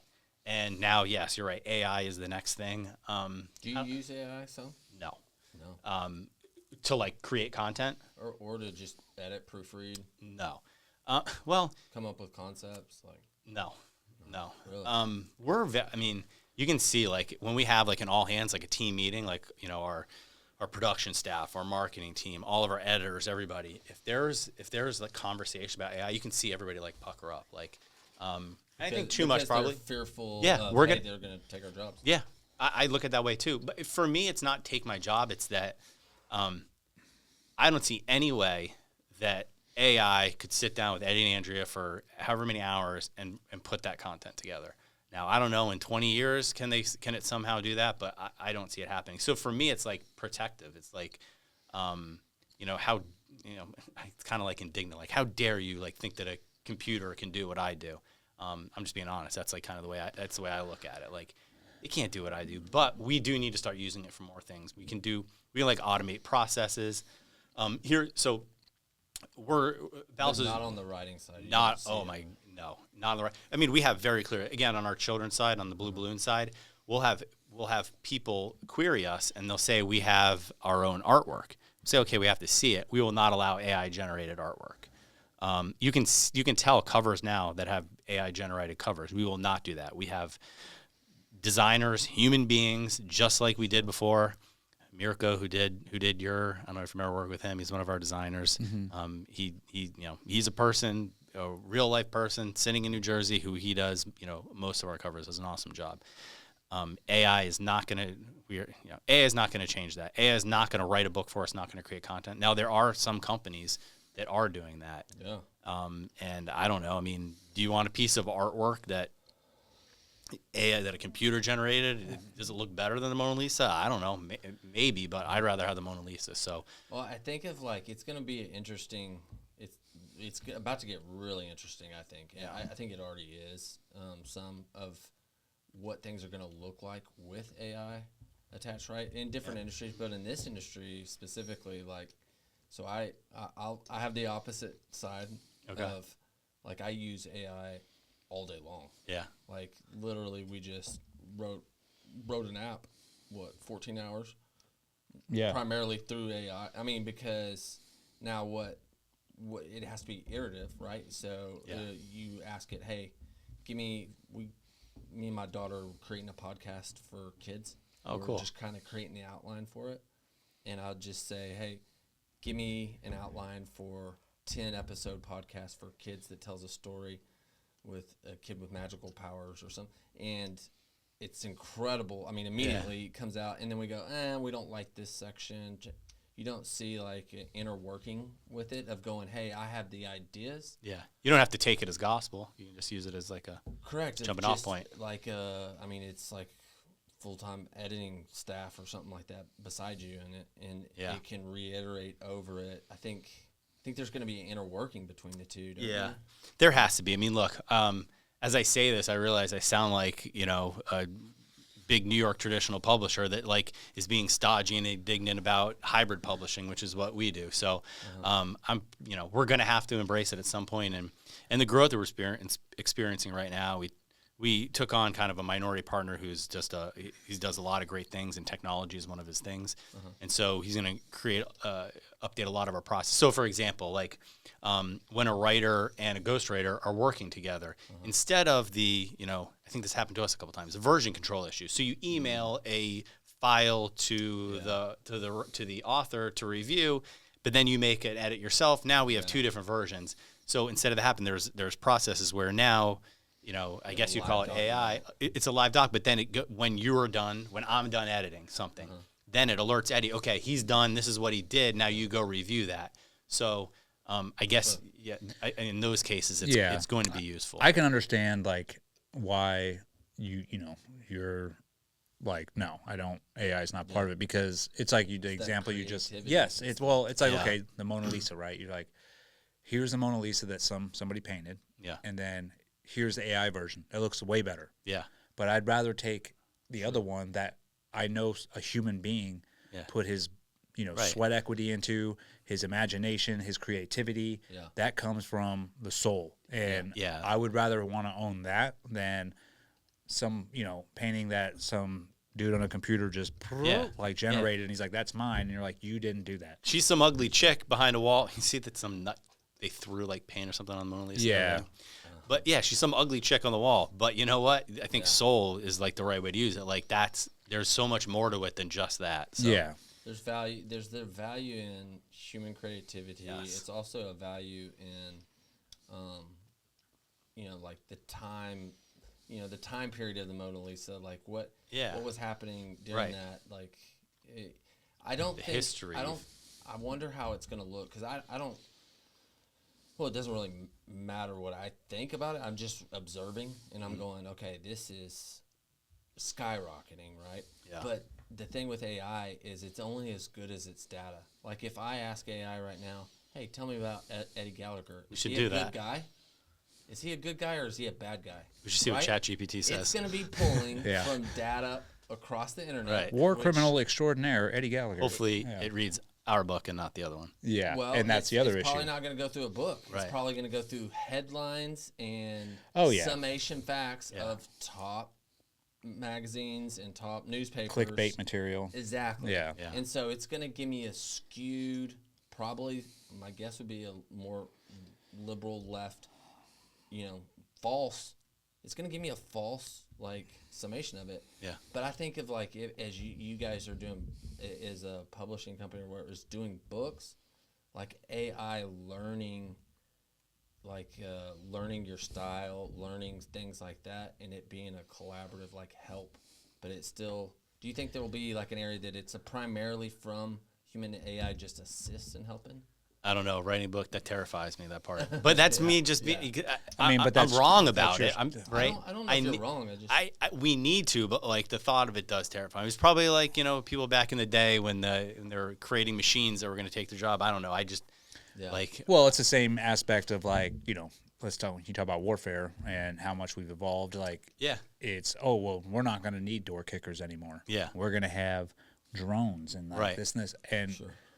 The common theme for the door kickers is what the fuck?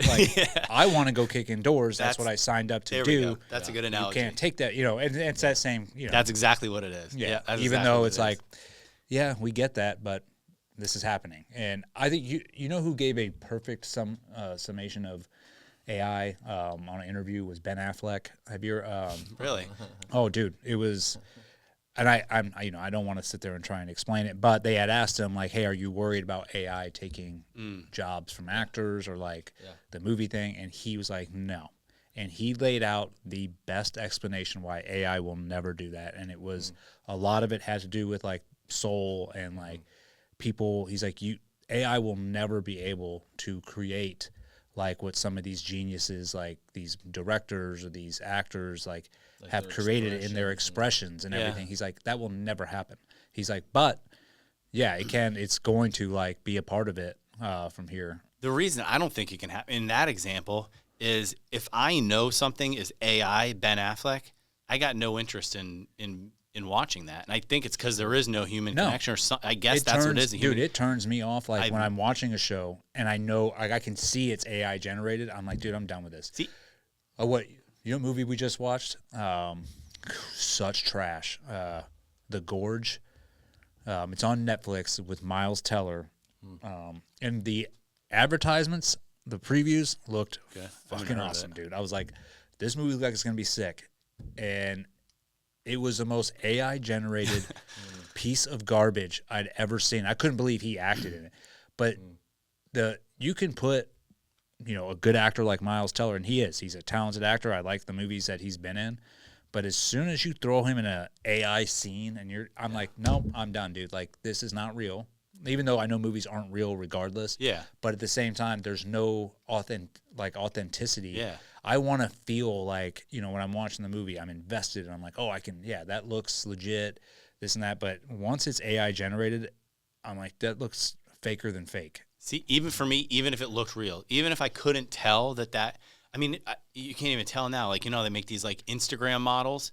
AI is making Instagram models, perfect girls. And I don't know, apparently they say you can't tell. I have no idea. But that, I don't know, that just does not interest me. If I knew that it was AI Ben Affleck, even if it looked perfect, in 10 years when they perfect it, I still am I don't think I'd want to watch that. I'd want to watch Ben Affleck, but I wouldn't want to watch even a perfect AI generation. Well, have you seen some of the actors that, like Bruce Willis? Mm-hmm.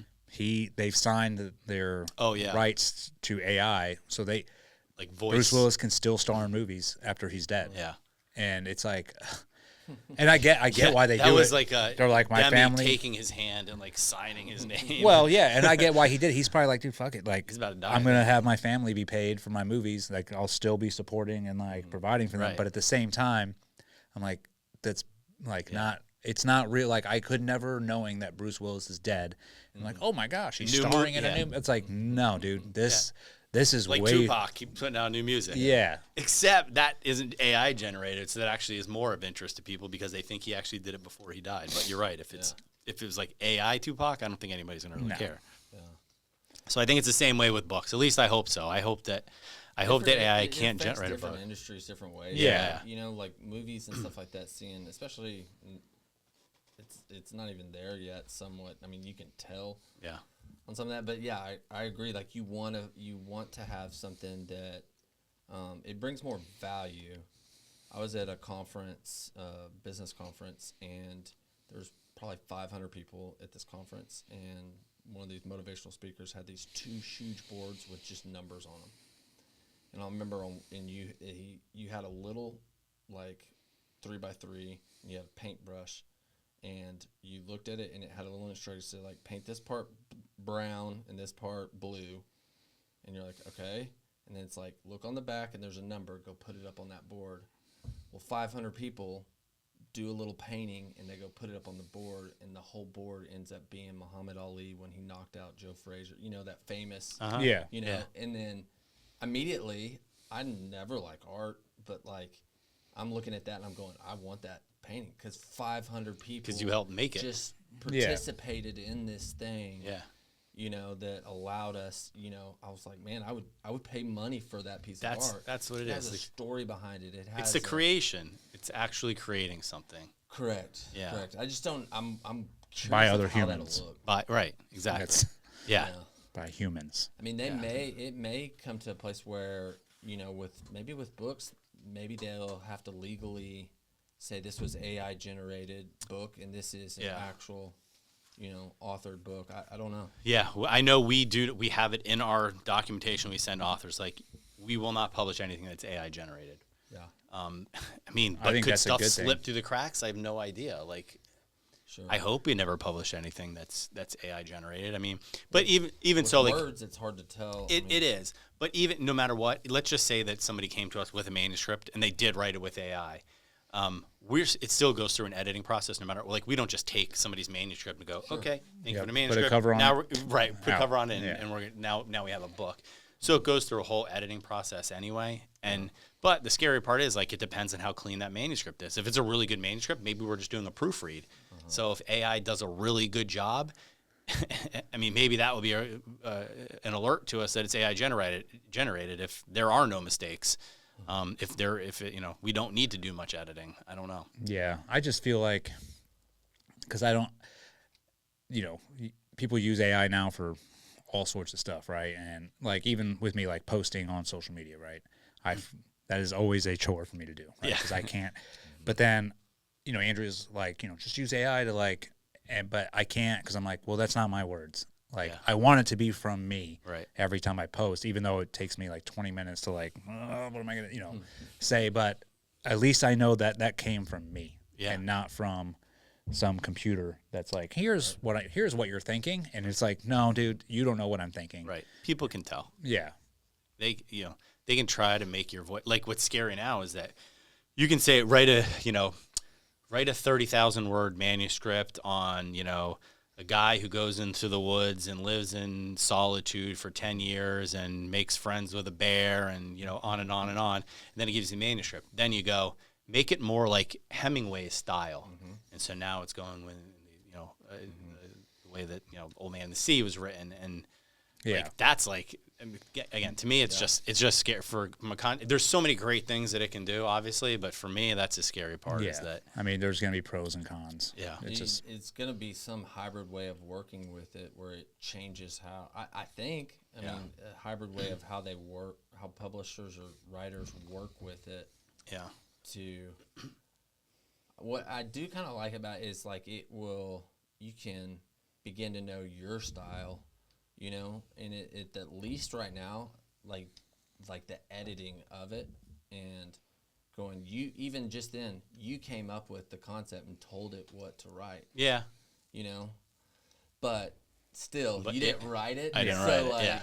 Oh, believe me, it could be perfected, and I'll be. I think 90 you could make years old. a million excuses to be like, no, this is mine, but AI did it, but it was mine. It's like, no, it's not yours. You just gave it to a machine to pump out what you want, but it's still not yours. Like, you didn't do it.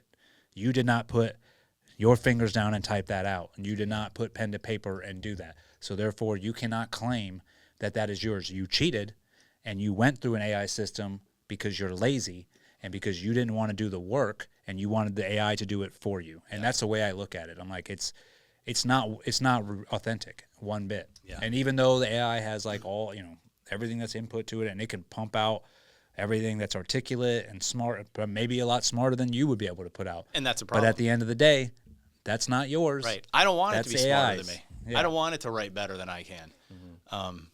Yeah. Do you think a lot of writers feel that way? Like where they're going? I know the people in my company do. If we mention, like I said, we have some, newer kind of technology initiatives that we're doing, and none of them are around content creation. Yeah. And every time we talk about something we might implement, like, the scenario I talked about, where like an edit is done and now just AI or technology will automatically tell. So we're not emailing it back and forth. Yeah.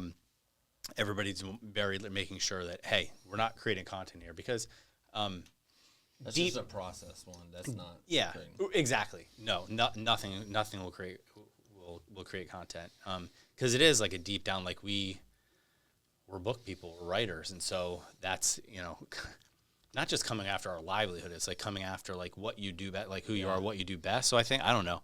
It's your talent. We're like I'm not gonna say it's irrational because I don't think it's irrational. It makes sense why we'd think that way, but it's something we're gonna have to get used to at some point. Like whether it's 1 year, 5 years, 10 years, I have no idea. It's not going anywhere. It's not going away, right? And I think what Dave, like what you're saying, and I like finding a way where you are going to use it because I think it's inevitable, but using it but not taking away from you what you do. It's just using it to your benefit, right? In some aspects to like, further it along or like pick up the pace a little bit, but it's still your words. You are putting everything down. Is that? I'm not advocating. No, I'm. Yeah. But here's it. Writing. But here's a way that we can use it. I'm curious of like how it's gonna. So here's an example.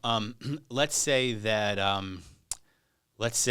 there's a one-eyed politician who talks shit about one of my authors.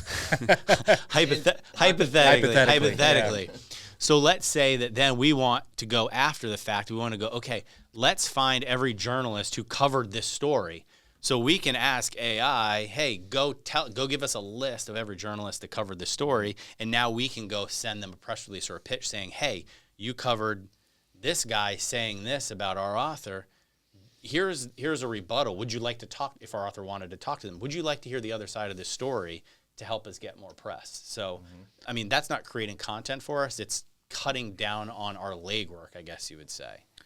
So that's a scenario. Where I see it like that's a great scenario to use where then is like a company goes, okay, we need to be more technologically advanced. And they'll go, well, we have to take that list that it gives us and then email them. And why don't we just go put an automation in there that it emails it for us? And it creats what we wanted to say, and then it's a slippery slope. More and more. Yeah.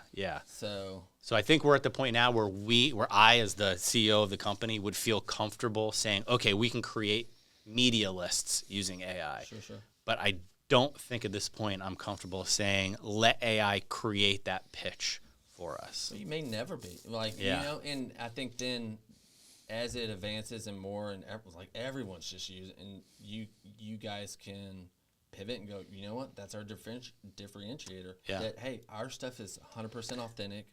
I think that's awesome that you advertise. I like it. We're gonna advertise more. It's a good idea. Yeah, you go, hey, that when you got this book, it was sweat and tears, and like this came from a human being. Yeah, sweat equity got put into this. You know what I bet there's going to need to be? There's going to have to be some sort of like AI pledge.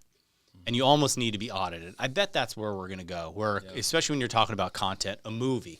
Like, we have rated R, rated PG. It might have to be like a rated 1 through 10, how much AI is used in this. So because I think it's okay to use it as long as you're upfront and honest about it. If somebody's consuming content that's AI created and they don't know it, that's where I think there's a problem. Well, that's where, like, legally, we'll see where that goes. Yeah. Because legally, maybe you'll have to disclose if there was AI used in it. Yeah. I think you should. I would think for the book writing industry for sure.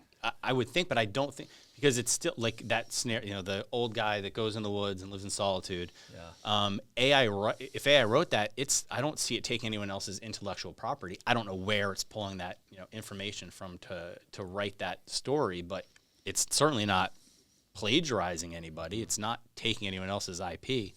So I don't know legally but I think that like morally, ethically, if or maybe they'd have to change the laws. But at some point, there's going to need to be some sort of like AI pledge, or like just think about in my industry, like maybe we will have to put a disclaimer in every book. No AI, no content was created by artificial intelligence, technology. It was all written by human beings. Yeah. Maybe that's where we'll have to go. And that may just be a business decision, right? Like, this is how we're going to market ourselves. I think that's what, what's his name? Nick Paulskamine, whatever. Yeah. Tim Kennedy's Scars and Stripes author. writer. That's what he should have said. Be like, it was AI. So, rather than the excuse he made where he's like, I didn't know. I just wrote what he said and I put it out and he didn't even proofread it. It's like, dude, lame excuse. But I would have been like, yeah, man, it's AI generated. I mean, I guess as a writer, you'd look worse saying that you wrote using AI than saying, I have no idea what my author was saying. I just wrote down whatever he told me, and that was it. And that we didn't review it, which of course is a ridiculous premise. It's not. I mean, that's not true at all. Right. Yeah. You knew what you put out. You know what you put out. You know what you write. Yeah. You think about how many times you went over every word in your book. For him to say that he didn't know it was in his book, I find that disingenuous. One thing I'll be really curious to see is how much people care, right? To see if like your audience. I think there'll be a lot of people. I don't know. I think there'll be a lot of people that go, you know what, I need. But then there'll be some people that's like, I don't care if AI wrote it or didn't write it. I just wanted a good story, and it was a great story to read. Well, I think and those are the same people that watch AI generated movies, and they're like, dude, that was so awesome. It was like explosions, and it's like, dude, that was fucking fake. That wasn't an explosion. It was. You are not the critic of like the movie that they're looking for. It's like you want to make a good product. It has to come from a human. Like, it has to have creativity. And, like, at the end of the day, the word soul, it has to have a human's soul put into it in order to, that's just my opinion. Is like when I'm watching something or reading something, I want to be able to, like, sort of feel like the author's, soul put into that. And, like, oh, dude, I can feel like this guy, the words that he's putting on here, I can feel what he's going through. And it's the same when I watch a movie. Like, an actor, like if a really good actor, dude, you don't even have to have like a great storyline, but if you have some awesome actors in there and you're like, bro, I can't stop watching this just because they are being, so authentic and like their acting is just drawing me in. AI will never be able to do that. I don't think. I don't think you will get the same response. But I wonder, I think it's a good question. I wonder if people will care. We don't care. I mean, we do care. There'll be people that care and there'll be people that don't. Yeah. My guess is, unfortunately, because people are maybe by nature kind of dumb and lazy, or a lot of people are, that as we get more into it, it becomes more common, like maybe our kids or future generations, they won't care. I don't know. Maybe in 20, 30 years, people won't care if everything's created artificially.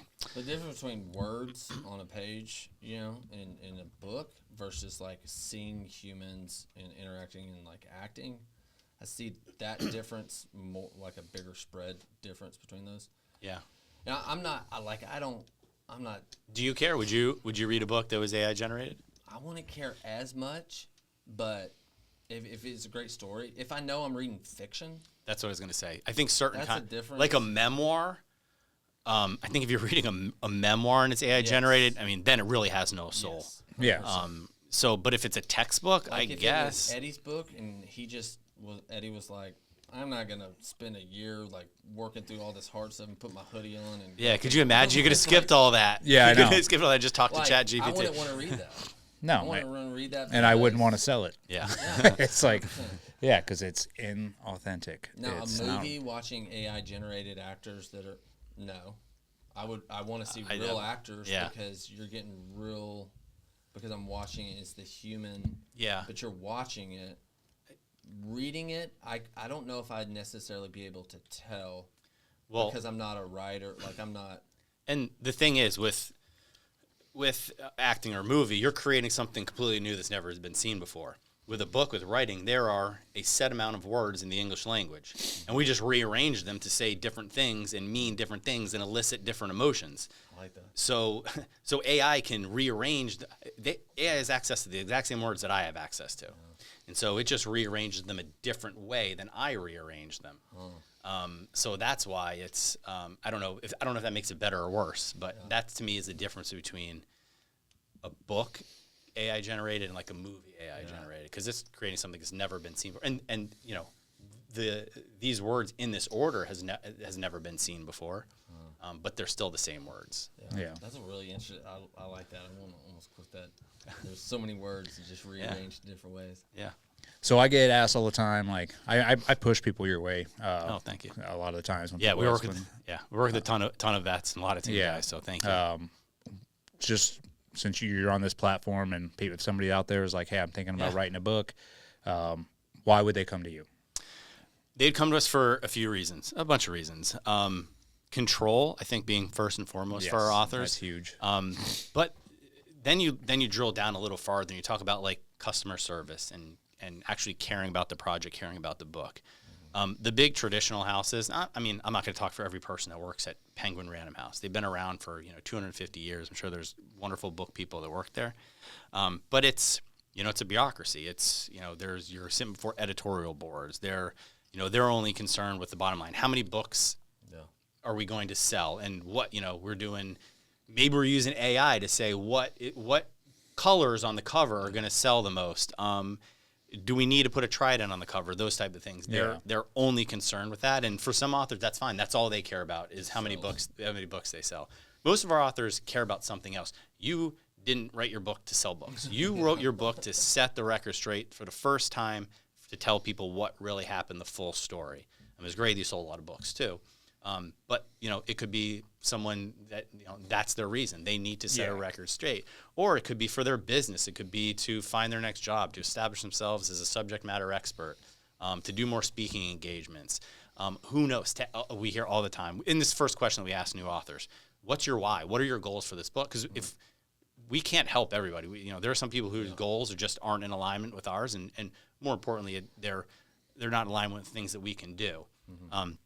And so we want to know what their goals are for the book so that we can, create a publishing proposal and publishing plan around their goals. And I don't know that the big New York houses or traditional publishers really do that. I think they're more, it's just like an algorithm. They've been doing it so long and they have a really good process down, and that's great for them and it's great for, for a certain type of author. It's just a business. It's not, you're a business, but take it. You were like a ghostwriter therapist. Like you go into their world and like really. Yeah, that's what I love to do. And you'll see it. We hear it from authors all the time that talk to our staff. Yeah. You guys are a little different because when I started the company in 2019. Yeah. So you were like my third or fourth book that Ballast Books ever did. Remember Mary Beth was our marketing manager. She's awesome. But we had a very small staff. We had like a few people at that point. We're a lot bigger now. And I pretty much production edited everything with the Man in the Arena. But now we have a much bigger staff. We have awesome book people. And the first thing that we hear from authors, and the last thing that we always hear from them is just how much our people care. Like the people on my team, they care so much about making. Sometimes I'll tell them this. I'm like, listen, we are not heart surgeons. If something happens, like we want to put out the best possible product, yes. But if we make a mistake, everybody makes mistakes, nobody's going to die. Like we're not doing a heart transplant, but because they care so much, and that really shines through. So I think if you want control, maintaining all your rights, the majority of royalties, that type of stuff, that's what a hybrid publisher and I think Ballast, I think that's what we do best. And that's what we hear a lot from our authors. That's huge. Yeah, that's what you want. Yeah, for sure. Anybody out there, and I know we got a lot of like vets, that listen to this, that if you guys are interested in telling your story or writing a book, definitely hit Ballast Books up, hit Andy up. That. I mean, it's definitely the way to go. And the big thing is being in control. Yeah, I appreciate that. We'll leave a link in the description for people. Okay. But just tell them what's the best way to get a hold of you. Yeah, ballastbooks.com. You can fill out a submission form there. Info@ballastbooks. I don't care. You can email me directly, Andy@ballastbooks.com. I hope I don't regret that. But we have a great staff, and so we do. People ask us if we specialize in veteran books, and I say we don't specialize, and we just do a lot of veteran books. I think that starts from kind of my interest, from what I grew up in. Obviously, growing up in a military household, and then what I like to write, what interests me. I mean, that's what we started. Those were I said like when I was approached to do Eddie's book, it was like. This is like my dream book. This is what this is what I'm. So that's why I think it just organically happened that that we got into that. But we still work with a ton of like business people, entrepreneurs, memoir, self-help, and we have children's too. So it's really cool. We get to work on all different types of books. And then you have your own podcast now too, right? Yeah. Ballast Book Launch. Ballast Book Launch. Yeah, it's just to highlight some of our authors and talk about their process. Nice. We I think we that's started really that about awesome. a couple months ago. Which and again, if you're thinking about writing a book, tune into that podcast, and you'll probably get to get some hints, some learning points of what people go through. Yeah, we love to help. We just love books, and we love to help people. So even if we work with people who aren't working with us, like if they just want advice on, hey, where should I go? How should I write? We ask all the time, well, how do I start? Yeah, that's. Oh yeah. Well, I mean, we went through it with you, right? You were like, how you can get like overwhelmed, but no, just type one word at a time. Try to do 100 words. Okay, now do 1,000 words, and and we have writing coaching programs. We have something called 6-month manuscript, where one of our author coaches basically coaches you. You write your own book in 6 months. The idea is 6 months to put you on a writing schedule and all that. So there's a lot of different ways that we can help authors. That's awesome, man. That's awesome. Yeah. You ever do kids? My daughter's writing her first book. Yeah. Oh yeah. Our Blue Balloon. So if you go to blueballoonbooks.com, that's all of our children's books. Okay. So yeah. We're gonna publish. All right. Good. I'd love to take a look at it. Yeah. No AI generated art though. No AI generated. How old is she? She's 11. Okay. Cool. Yeah. I have 7 and 4-year-old girls, and they love to. We haven't published any of their books yet, but they love to draw books and all that. So yeah, I'd love to see it. It's in the genes. She's been writing it. She's gotten, I don't know, probably in a book format, maybe 100 pages or something. Wow. Now. Yeah. That's a lot. So like a early childhood reader. Yeah. Like the type of book. She's an avid reader too. But okay. All right, I'll send her some stuff. Yeah. Send her some books. Very cool. That's awesome. Yeah. Thank you for coming. Yeah. Thank you guys for having me, man. Really appreciate it. This is fun. I appreciate you making the drive, dude. And we'll definitely put everything out when this podcast comes out, all the links and everything. And, cool. Yeah. All right. Appreciate it. All right. Out.